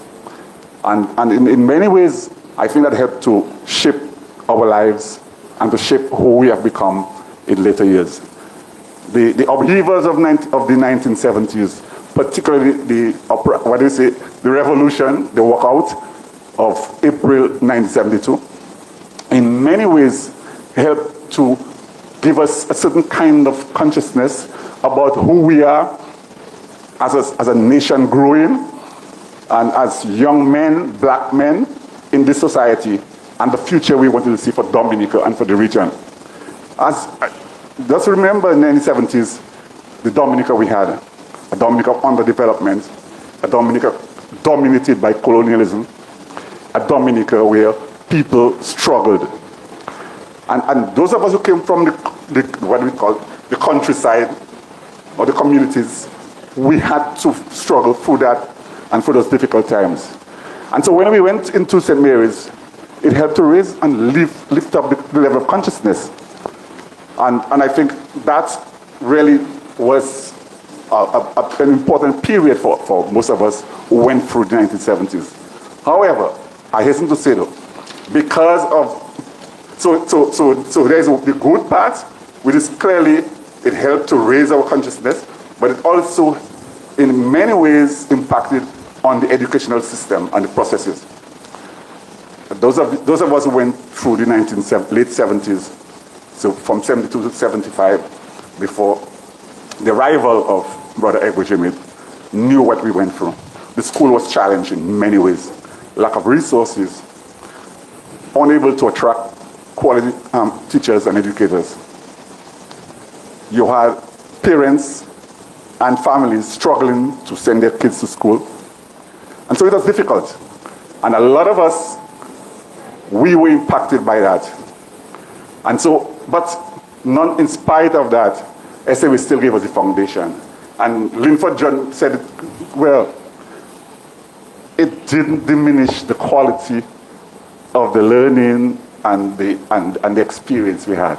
Because even if we didn't go to sixth form, even if many people here didn't go to college, when we left SMA, went into other countries, went to other areas, that stood us in good stead. In later years, I went to college, I went to university, and people say, well, as Linford said, where did they get that foundation from? And I've always said that strong foundation was from St. Mary's Academy. Great. Because of time, we're just going to ask you about this particular function where we are gathered. And the wealth of experience and knowledge here is immense. And the type of contribution some of these gentlemen has made to Dominica is humongous.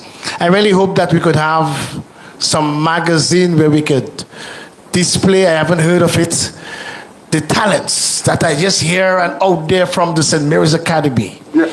And then we can at least teach our younger people, our younger students, from people SMP, to emulate some of the greatest men alive. Greatest men alive. Smartest men alive. Guys, tell us about the function. How important it is to have this reunion, and Alvin, in your case, how difficult it was to put it together, and how you feel that this is now coming to completion, and the achievement, the renovation of that special wing at the St. Mary's Academy, how important it is. Yeah, thanks for that question again, Wadix. But Brother Jermaine normally says, St. Mary's Men of Action. Is that what you say the A stands for? Solid Men of Action. That's how Brother Jermaine describes it. But whichever way you want to call it, the smartest men alive, because we know we're the smartest men. I mean, no disrespect to all the DGS in the room, but we are the smartest men alive. You could see the wrong. I mean, when you think of music, St. Mary's Academy, starting with Gordon Henderson, Fitzroy Williams, Bob, Dice, Shelley, Shadow Flow, Linford John, The Ghost. I mean, I could go on and on. Tim Durant, that's music. Kelly the Ghost. When you think of politics, I mean, Kasani, WCK, Cornell. When you think of business, I mean, names and names. Look, we are the former ambassador of the Oasis and CARICOM, SMA, you know. So, sports also very instrumental in sports. So SMA has really produced quite a bit. And to answer your question in a more direct way, I am hoping that this initiative would create an awareness among SMA alumni across the globe. Because, as I said earlier, the question of education should not be left entirely with the staff and the principals of the school. Every one of us have an obligation. Every one of us have an obligation. And it is not something that we say, well, oh, government should or the church should. When that question is raised, I ask, well, who's the church? Who's the church? I mean, Brother German had the vision to build that wing. Prior to that wing being built, the school could not accommodate a certain number of students. And as Sobers rightly said, St. Mary's brought together boys from Woodford Hill, Bacatel, Fort Saint-Jean, Roseau, Goodwill. It was a melting pot. I think my brother Tim Durant said when he came down to school from Saint-Sauveur at the time, I think where he came from, Good Hope. The guy said, where that country boy come out. But that is what it is. Now, currently, Brother Jermaine had a vision for the Egbert Jermaine Wing and the SMP. The roof of the Egbert Jermaine Wing got damaged through Hurricane Maria. And we know the challenges there is, not just for schools, but several other buildings. It needs replacing. The roof has outlived its life. The building is almost 30 plus years old. It has lived its life. And we have a group of us, SMA Old Boys, and I must say thanks to them for all the support that they have provided, and the various donors as well, friends of SMA, persons who not necessarily had gone to SMA. But the roof is in need of replacement. And we are talking a replacement in the tune of almost $400,000 plus to replace that roof. Okay? And there are other issues, there are other development requirements that the school needs. The school has a woodwork shop. You remember the woodwork shop? The school has a woodwork shop, and there are equipments in the woodwork shop that value well over $100,000. Really good equipment, planers, you name it. And the roof of that woodwork shop itself is compromised. Any little wind that might blow will take away the roof. And it means, therefore, that if those equipment get compromised, we're at a loss of well over $100,000 worth of equipment. So there are a number of things. And finally, I will say, mentorship is important. It's not just a Dominica issue, it's worldwide. But more so, Dominica, our men, our young men, we have to show a certain level of responsibility and be there to provide some sort of mentorship for our young men. St. Mary's Academy and St. Mary's Primary is the only all-boy high school in the country. Only one. All the other high schools are co-ed. Co-ed. Wesley. Well, as boys. As boys. Boys. Okay? All boys. And just imagine, as I said, Mrs. John Baptist has a school population now of 330 young men. And it pains my heart. I saw a young man who went to SMA, walking all over the place, not in the right frame of mind. And he was a very bright student, from what I understand at SMA. And they fall on the wayside. We got to figure out a way of capturing our young men. And one of the activities we have this week is a educational forum where we're going to look at education. And what does education look like and should look like in this 21st century? The kids today have more at their disposal than we had. We didn't have cell phone at the time. We didn't have internet, anything of that nature. Encyclopedias was what we used and go to the public library. Now you have AI and you have all this type of, all this technology. We have to figure out how we're going to get the young men involved in this thing. How do we look at education? So I'm saying all of this to say that we as who walked that road 50 years ago have that obligation and responsibility. And therefore, when we make that appeal and we make that call out to our alumni out there, we expect a response. The school this year observed 93 years, Brother Jermaine, 1932? 1932, 4th of April 1932. Started off with 14 young men, 14 at the St. George's Hall. The headmaster then was S.J. Lewis, that's the father of Ozzie Lewis. Okay? 93 years ago. We'll soon be approaching 100 years, 7 years from now. It is my hope that those of us who are wrong and we can see that 100 years, that we can see an academy that is really solid and to provide a strong legacy for our young men.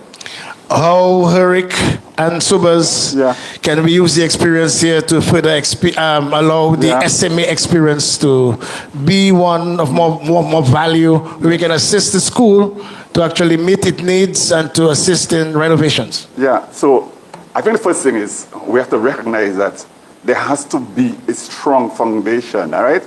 We have to build strong foundation. Strong communities, strong societies, strong countries, strong region. The same thing like this school. If we want to solve these problems, these 21st century problems, we have to find ways in which we have to do that. So I don't think that we should continue lamenting the problem of today. We need to find the kinds of solutions. So here's some of the things I think we need to do. One, we have to re-engage between school and alumni community. For too long, there was a disengagement. We were not integrated well enough as school and community. A lot of things happened at St. Mary's, and a lot of us, we were not involved, and vice versa. A lot of us, we are professionals, we go to our business, we don't go back to the school and so on. So that's the first thing. So we have to find a mechanism to get us united, to get us together as number one. What is that mechanism? It may be an alumni association that can bring in alumni from all over the world, whether they're in Japan or New York or wherever. Now we have the internet, so there's no question about we can't meet, so we can meet. That's the first thing. So if it's some kind of organization that brings together the alumni community. Secondly, we have to create databases of alumni from wherever they are.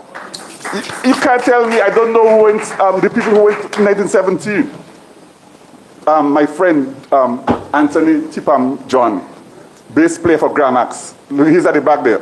Tipam, let's give him a round of applause. Somebody who flew the flag all over the world playing music and representing Dominica. Super Bowl. Yes, he had to leave school to go and represent Dominica, but he's here first tonight. So the second thing is we have to create databases of alumni, of the alumni community.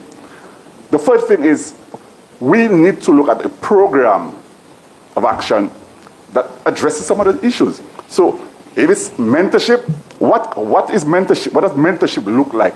How do we do it? Who initiates it? Who are the people who get involved? What quality of people we want involved in that? So that's the other thing. So a strong program of action that is driven by, first of all, the critical needs of the current generation. So what are some of the, we talk about delinquency, drug addiction, and so on and so forth. Whatever it is, drop out from school. So let us address those things in a comprehensive fashion, in a meaningful way, so that we can, in fact, change, bring about real change. So so I say one is a re-engagement. Two, creating databases. Three is a program of action. Yeah. The third thing, the fourth one is policy. Alvinda spoke about it. We have to advocate for a new set of policies to govern education in the Dominican region.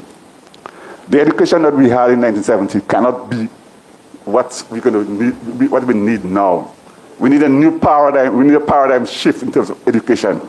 There has to be meaningful reform of the education system to look at, in particular, the curriculum. The school plans.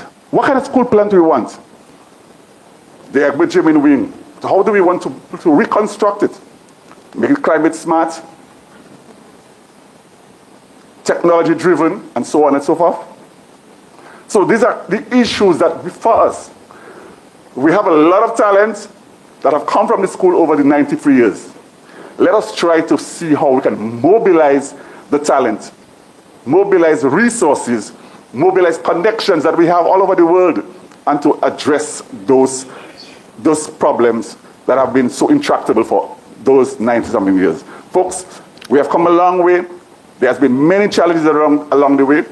Some people have been, as Alvin said, we see a lot of young men coming from SMA, some of them brilliant guys during our time, but we have problems of mental illness in Dominica, and we're not addressing them. So the school population, the alumni population, how can we help to address some of those issues?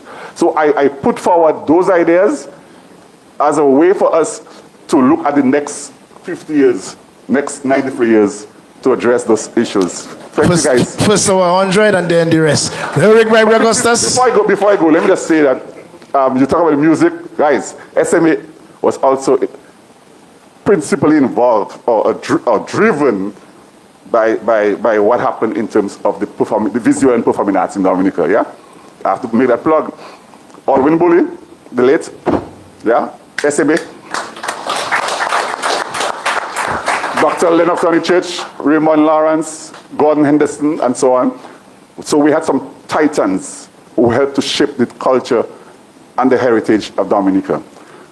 On November the 1st and 2nd, the Alwyn Bully Foundation, a foundation that was created to honor and to build on his legacy, will be putting on the play Strick, the 50th anniversary of that play.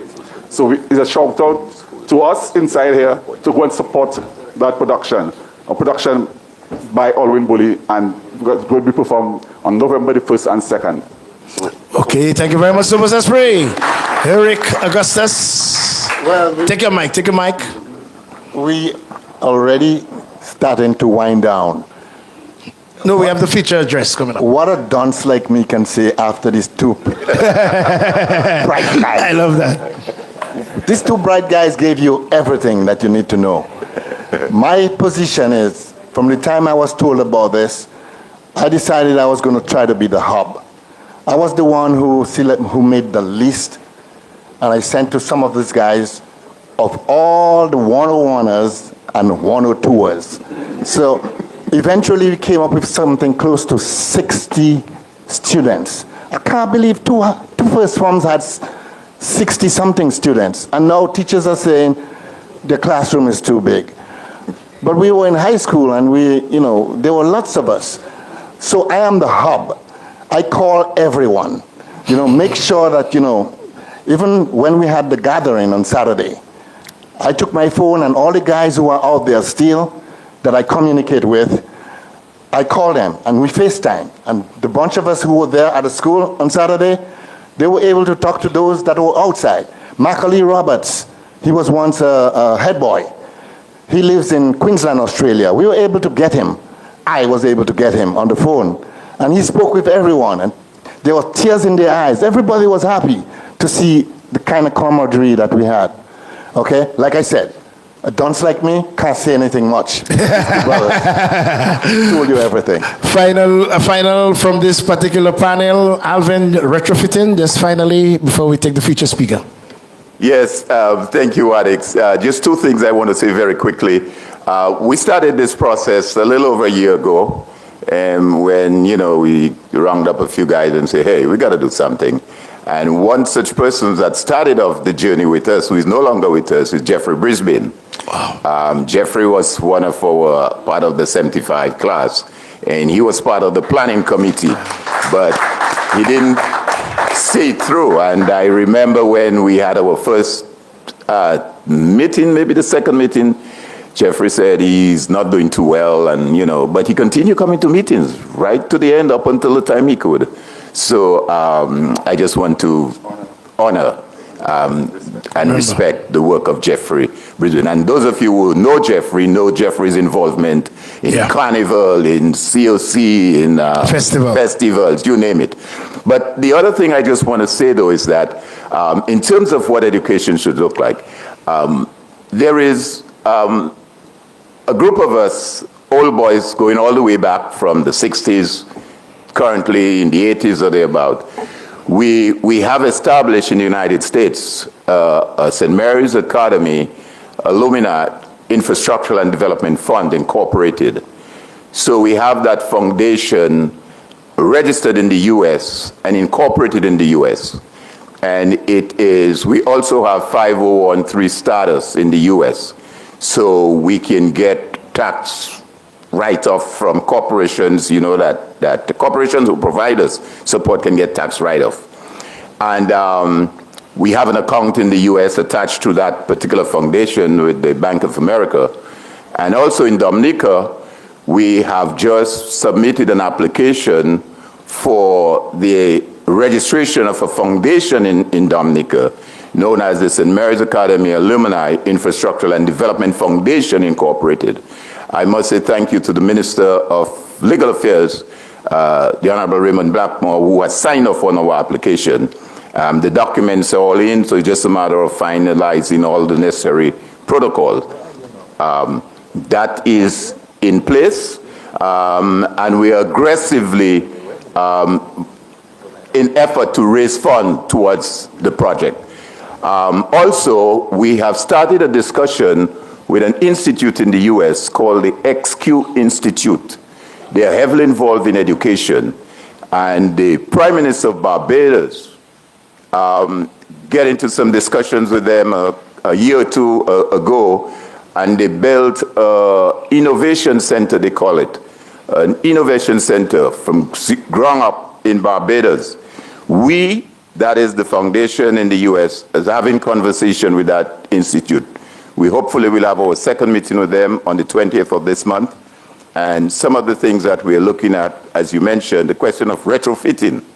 How do you make I was on the ground floor and the second floor of the Benjamin Wing, and trust me, it was burning hot.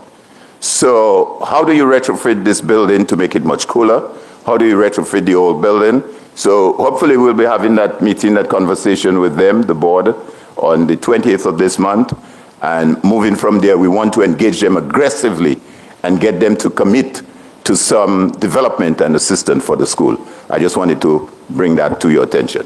Thank you very much, Panel Eric Augustus, Alvin Thomas, and Sobers Esprit. A round of applause for our panelists as we get set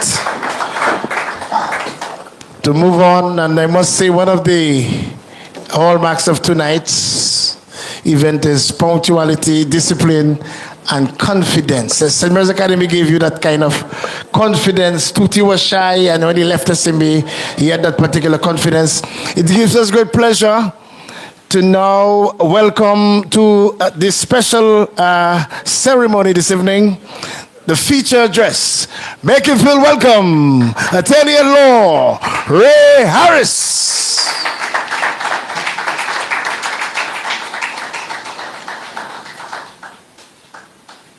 The distinguished Ray Harris. More applause for.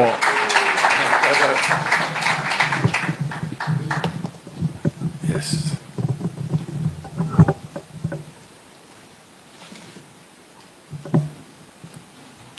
Good evening. Very difficult to follow these two excellent panels and the extraordinary talent of Brother Bob, because I'm telling you, those of us who were at the Mass yesterday and heard his rendition of Ave Maria, extraordinary. Thanks. Tonight, I would like us to reflect on 5 life lessons based on my humble life.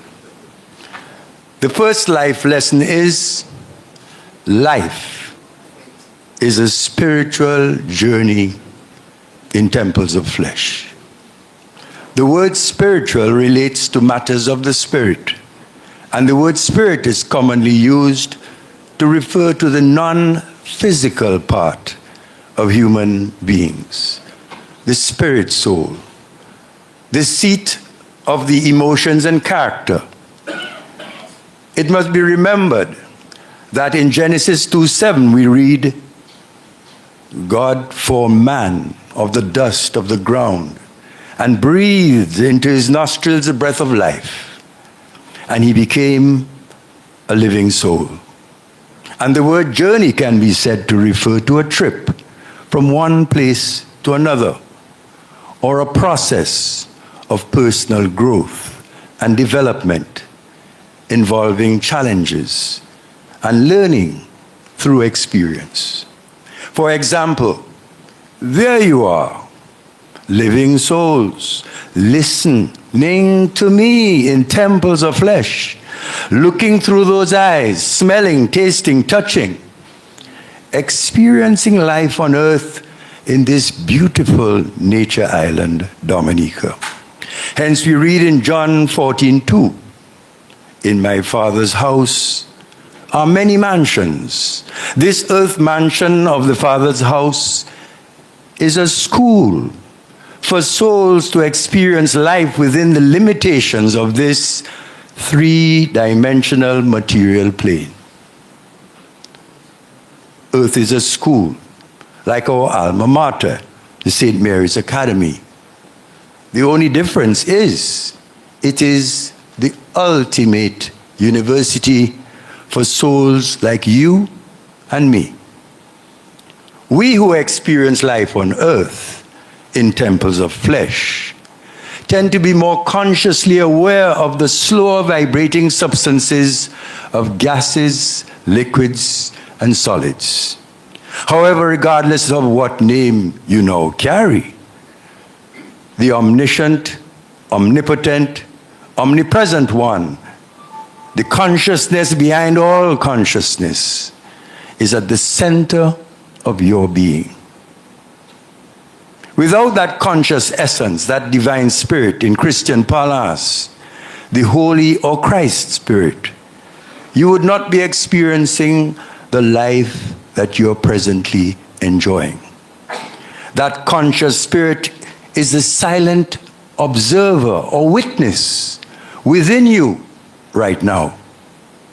The earth journey is for us to evolve and develop character, that intangible but crucial aspect of being human. A journey, it might be wise to always remember that all life is of substance in vibration. This is not only in sync with modern science that indicates that everything is energy, but is an eternal spiritual law. In the Bible, Hebrews 11:1, the word faith is defined as follows. Faith is the substance of things hoped for, the evidence of things not seen. With that definition of faith in mind, like we do in laws, every time you see the word faith in the Bible, you substitute the definition. You would be amazed how well it works. For example, in Hebrews 11:3 we read, through faith we understand that the world was framed by the word of God, so that things which are seen were not made from things which do appear. And further in Hebrews 10:38 we are reminded that the just live by faith. And always remember, faith is the substance of things hoped for, the evidence of things not seen. Hence I say to those who have ears to hear, because all life is of substance in vibration, and the more subtle spiritual substances of creation are malleable. What you think about with emotion, energy in motion, tends to come about. The second life lesson is education is the path to liberation. Education might be said to be the path from limitation to liberation, because it transforms the mind, shapes the character, and opens the door to opportunities that would not have been possible without education. Ignorance, that is a lack of knowledge, limits human potential, trapping individuals in cycles of fear, restricted choices, and dependency. In Hosea 4:6 we read, "My people are destroyed for lack of knowledge." Through education, one gains knowledge, skills, and confidence to critically think and pursue lives of creativity, dignity, and purpose. Those of us who have been blessed with higher education certainly know the importance of secondary and tertiary education. Tonight, many of us are here because of our shared secondary school experience at the St. Mary's Academy, which granted us the necessary discipline and knowledge to succeed at the tertiary level and as professionals. However, notwithstanding the importance of secondary and tertiary level education, I humbly submit that early childhood education matters the most. And further, that spiritual principles ought to be incorporated into early childhood education because it is the true foundation of learning. Those formative years of a child's life are crucial. Whatever you put in the subconscious mind of a human being in those formative years, from birth to 7, becomes their programming for life. If you lose them in the first 7 years, it might be very difficult to save them thereafter. I don't want to be drafting juvenile sentencing law when they reach 14. I therefore invite you to consider that the emphasis in early childhood education should be the trinity of literacy, numeracy, and spirituality. Hence, as we develop our early childhood education, a component of civics syllabus could incorporate some basic spiritual principles that can be found in Christianity and all leading religions. Principles like truthfulness, honesty, love, which includes respect for others, kindness, compassion, forgiveness, doing unto others as you would have them do unto you. Also teaching children the spiritual principle of as you sow, so shall you reap. Basic law of cause and effect, that is important. As you consider this and reflect on this, it is noteworthy that our educational laws speak right there in the law of cultural, moral, and spiritual development. The third lesson is your integrity is everything. Guard it with your life. Earlier I spoke of your spirit soul, which is the seat of your emotions and character. And your character refers to your patterns of behavior, attitudes, and moral qualities, including good and bad traits. Whereas integrity signifies a consistent adherence to a moral and ethical code. Integrity is therefore the essence of good character. It is the strength to act with honesty, to speak the truth, regardless of external pressures. It requires consistently living by principles rather than doing whatever is convenient. With integrity, success can be enjoyed Your mind can be at peace. Without integrity, achievements can be hollow and without substance. It is the foundation upon which lasting personal or professional relationships develop and thrive, and true leadership is realized. When you're in charge of an assignment or project, be committed, put in the hours. I think it is Albert Einstein who said, genius is 1% talent, 99% hard work. Incidentally, the only way to guard your integrity is by the way you live your life. The fourth lesson is pray, work, and meditate. The fourth lesson is the motto of the St. Mary's Academy, coupled with meditation. Ora et labora, pray and work, represents the principle of balancing prayer and work. This guiding principle emphasizes that both spiritual devotion and work are essential parts of life, with each complementing the other. It is posited that the combination of prayer, work, and meditation is the recipe of success. Some may say prayer is speaking to God. Meditation, on the other hand, is quietly toning down the ego and listening to God. Some prefer prayer, others meditation. The truth is, we human beings should use both prayer and meditation. The need to pray and meditate is as essential to your spiritual life as breath is to your physical life on earth. As regards prayer, always remember, whatever you desire when you pray, believe you have received it, and it will be yours. Mark 11:24 and Matthew 21:22. This powerful principle of faith fits perfectly with the definition of faith that we spoke of earlier.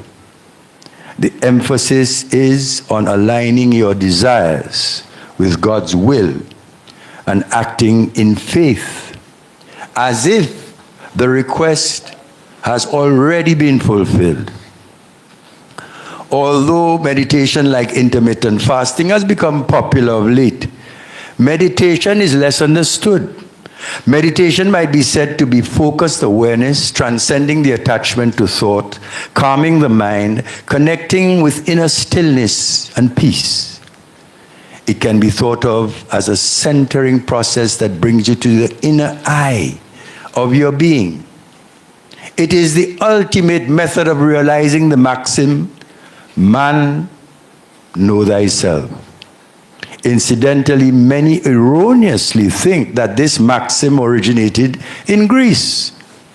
But its true origin was in Egypt, more correctly referred to as Kemet.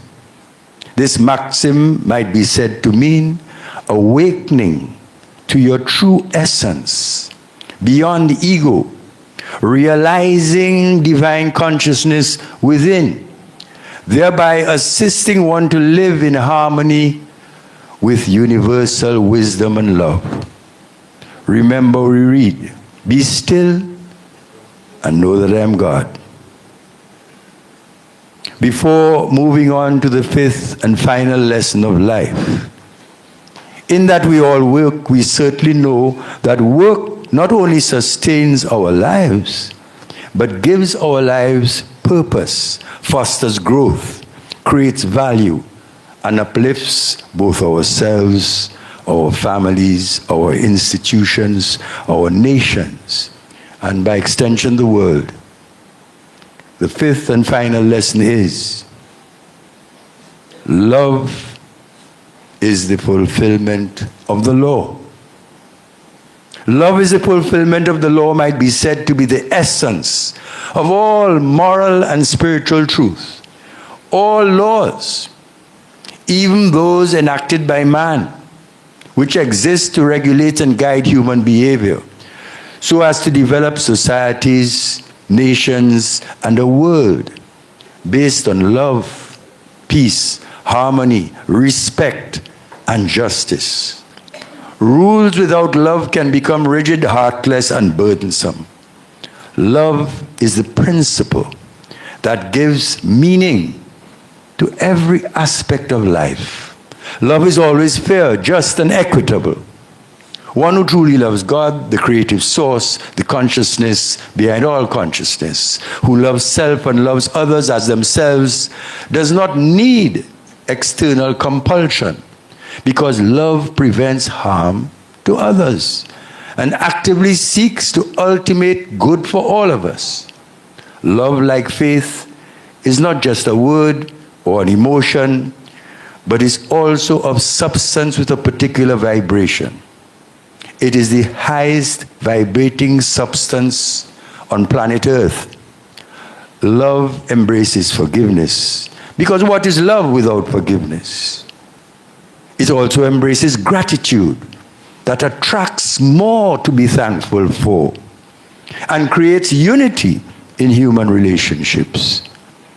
In the past, there was a vast chasm between spirituality and science.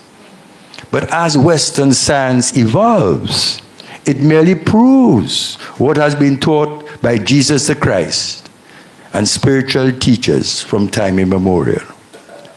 Scientific research carried out by the Institute of Heart Math in California shows that heart-centered love generates and promotes physical, emotional, and spiritual health. On page 33 of a book entitled Heart Math Solution, we read, the heart's electromagnetic field is by far the most powerful produced by the body, far greater than the brain. It is said that the heart's electromagnetic field not only permeates every cell in the body, but radiates up to 8 to 10 feet from the body. Hence, when one lives by the high-frequency substance of pure altruistic love, one encircles himself or herself with the high-frequency vibration of love. This is one's electromagnetic field, or auric shield of love, which is your highest form of protection. In light of this, one can therefore better understand the exhortation of Jesus the Christ to love your enemies. Many are puzzled by this precept of love thy enemies. However, understanding the law of love, love being the highest vibrating substance, one is shielded from slower vibrating thoughts of hate directed to him or her. That is, if one lives by the law or substance of love. In closing, I tell you a secret. The slower vibrating thoughts of hate are not only repelled by your auric shield of love, but boomerang straight back to the sender. Hence why you are asked by Yeshua or Jesus the Christ to pray for them. That is the law. Remember, it is said that God judges us from the heart. And he that dwelleth in love dwelleth in God, and God in him. My fellow alumni, my friends, well-wishers of St. Mary's Academy, thanks for your patience. Thanks for your love. Thanks for your presence.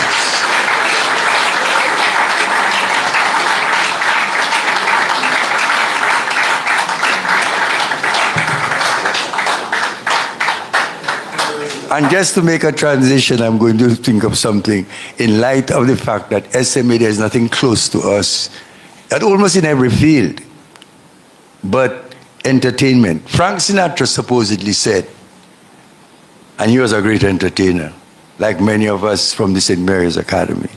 He once said, they say that alcohol is a man's worst enemy, but the Bible says, love thy enemies. Let's have a drink. My brother.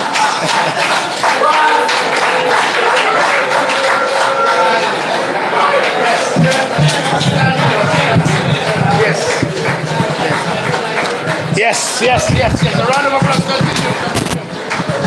Continue. This was simply brilliant. And I really do hope that this speech can be replayed. Tim Durant, I hope you can share this speech so that our children, you can now sit, because our children can hear this. Simply brilliant, Mr. Robinson. Mr. Ray Harris. Brilliant. We now call on Mr. Linford Akrab John to sing us a couple songs before our refreshment. Is Akrab in the building? Okay, so we now go with the vote of thanks with Joe Victor Lewis, member of the SMA Alumni Reunion Committee. Make you feel welcome for the vote of thanks. All right, thank you. Yeah. Thank you very much, Mr. Master of Ceremonies. I've got to apologize. We're a little late this evening. We had a little delay. And some of the persons who were scheduled to be here didn't show up, so we had to make some adjustments.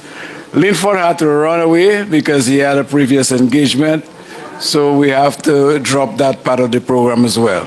Anyway, on behalf of the committee, I want to thank all of you for showing up. It's been a wonderful evening. It has been a joy to see some of my colleagues. I went to school in 1969. That's a long time ago for some of you.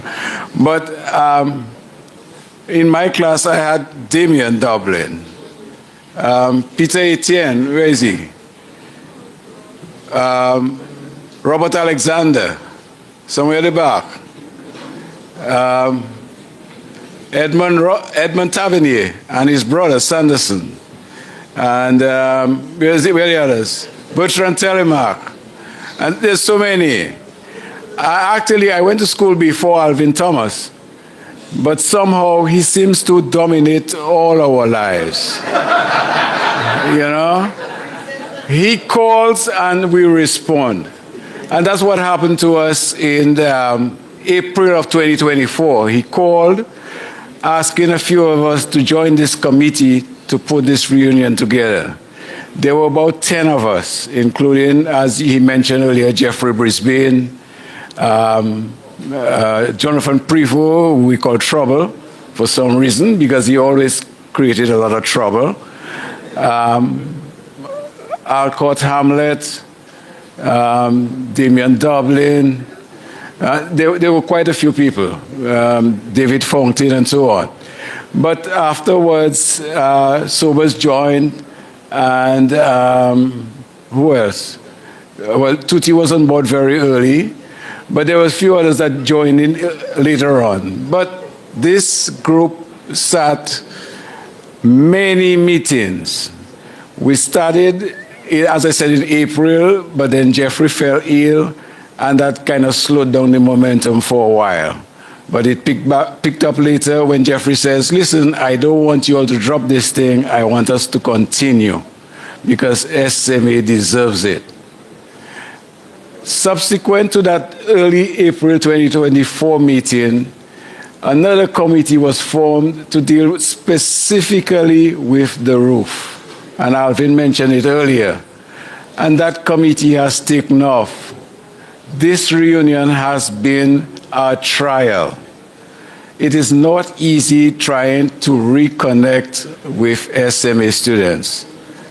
It has been a work in progress. We formed a group on WhatsApp, and we found guys, as he said, one was in Queensland, of all places, another one is in South Africa, another one has gone to Ghana. So they're all over the world and doing all kinds of things. We have got musicians, we've got politicians, we've got sports people, business people, medicine, lawyers, We've produced all kinds of characters out of SMA, and we've all got to be proud of it. So on behalf of the committee, I want to thank all of you for showing up, and especially those who participated. Mr. Ray Harris, as usual, wonderful. We can't complain about what he's had to say, ever. He's been part of our lives for a number of years, and he continues to be. When we were putting this group together, we asked him one day to speak at one of our Zoom meetings, and he led the meeting throughout. We've had Brother Jermaine take part. It's not been easy for him, but he's got support locally that really provides the kind of assistance he needs for him to participate in our meetings, and we've been very pleased that has happened. Mr. Volney, I met today with Rupert Lance, one of our teachers, and if any of you pick up one of those books there, you'll see one of the class pictures, and Mr. Rupert Lance is in it. And I met him in town earlier today. I'm sorry he couldn't be here. He said he had some medical matters to deal with. But he is one of those people that has been part of the school since we were there. And he says he's going to be, 78 or something like that in a few months. And he's still there. Heather Elwin was one of our teachers. She's still at the school, I understand, after all this time. So people who are and have been part of SMA will always be SMA. So thank you, all of you, for participating, and thank you for providing the kind of support that SMA needs, because it definitely needs it right now. Thank you very much, and have a good evening.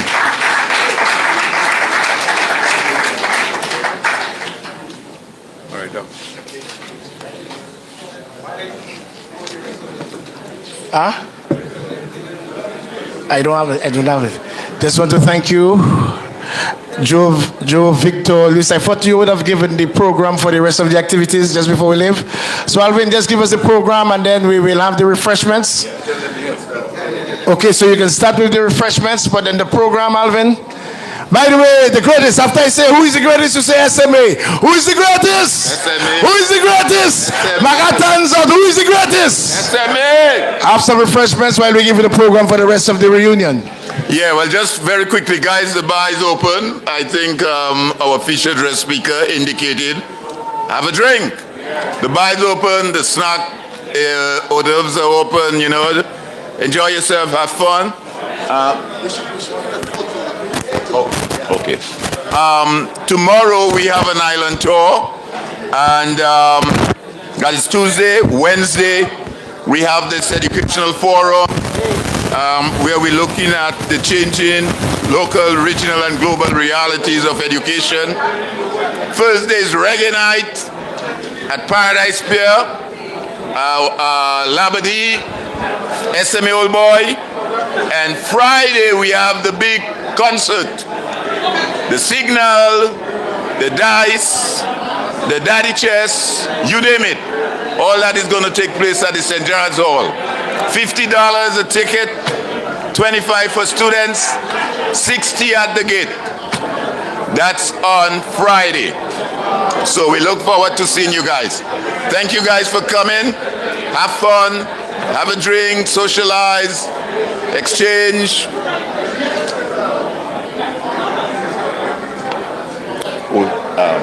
Cecil Clark has some books at the back for sale. Cecil Clark, an SMA Old Boy. Okay, Cecil Clark has some very interesting books at the back. You can have a look while you have some fun interacting. Cecil Clark, check his booth.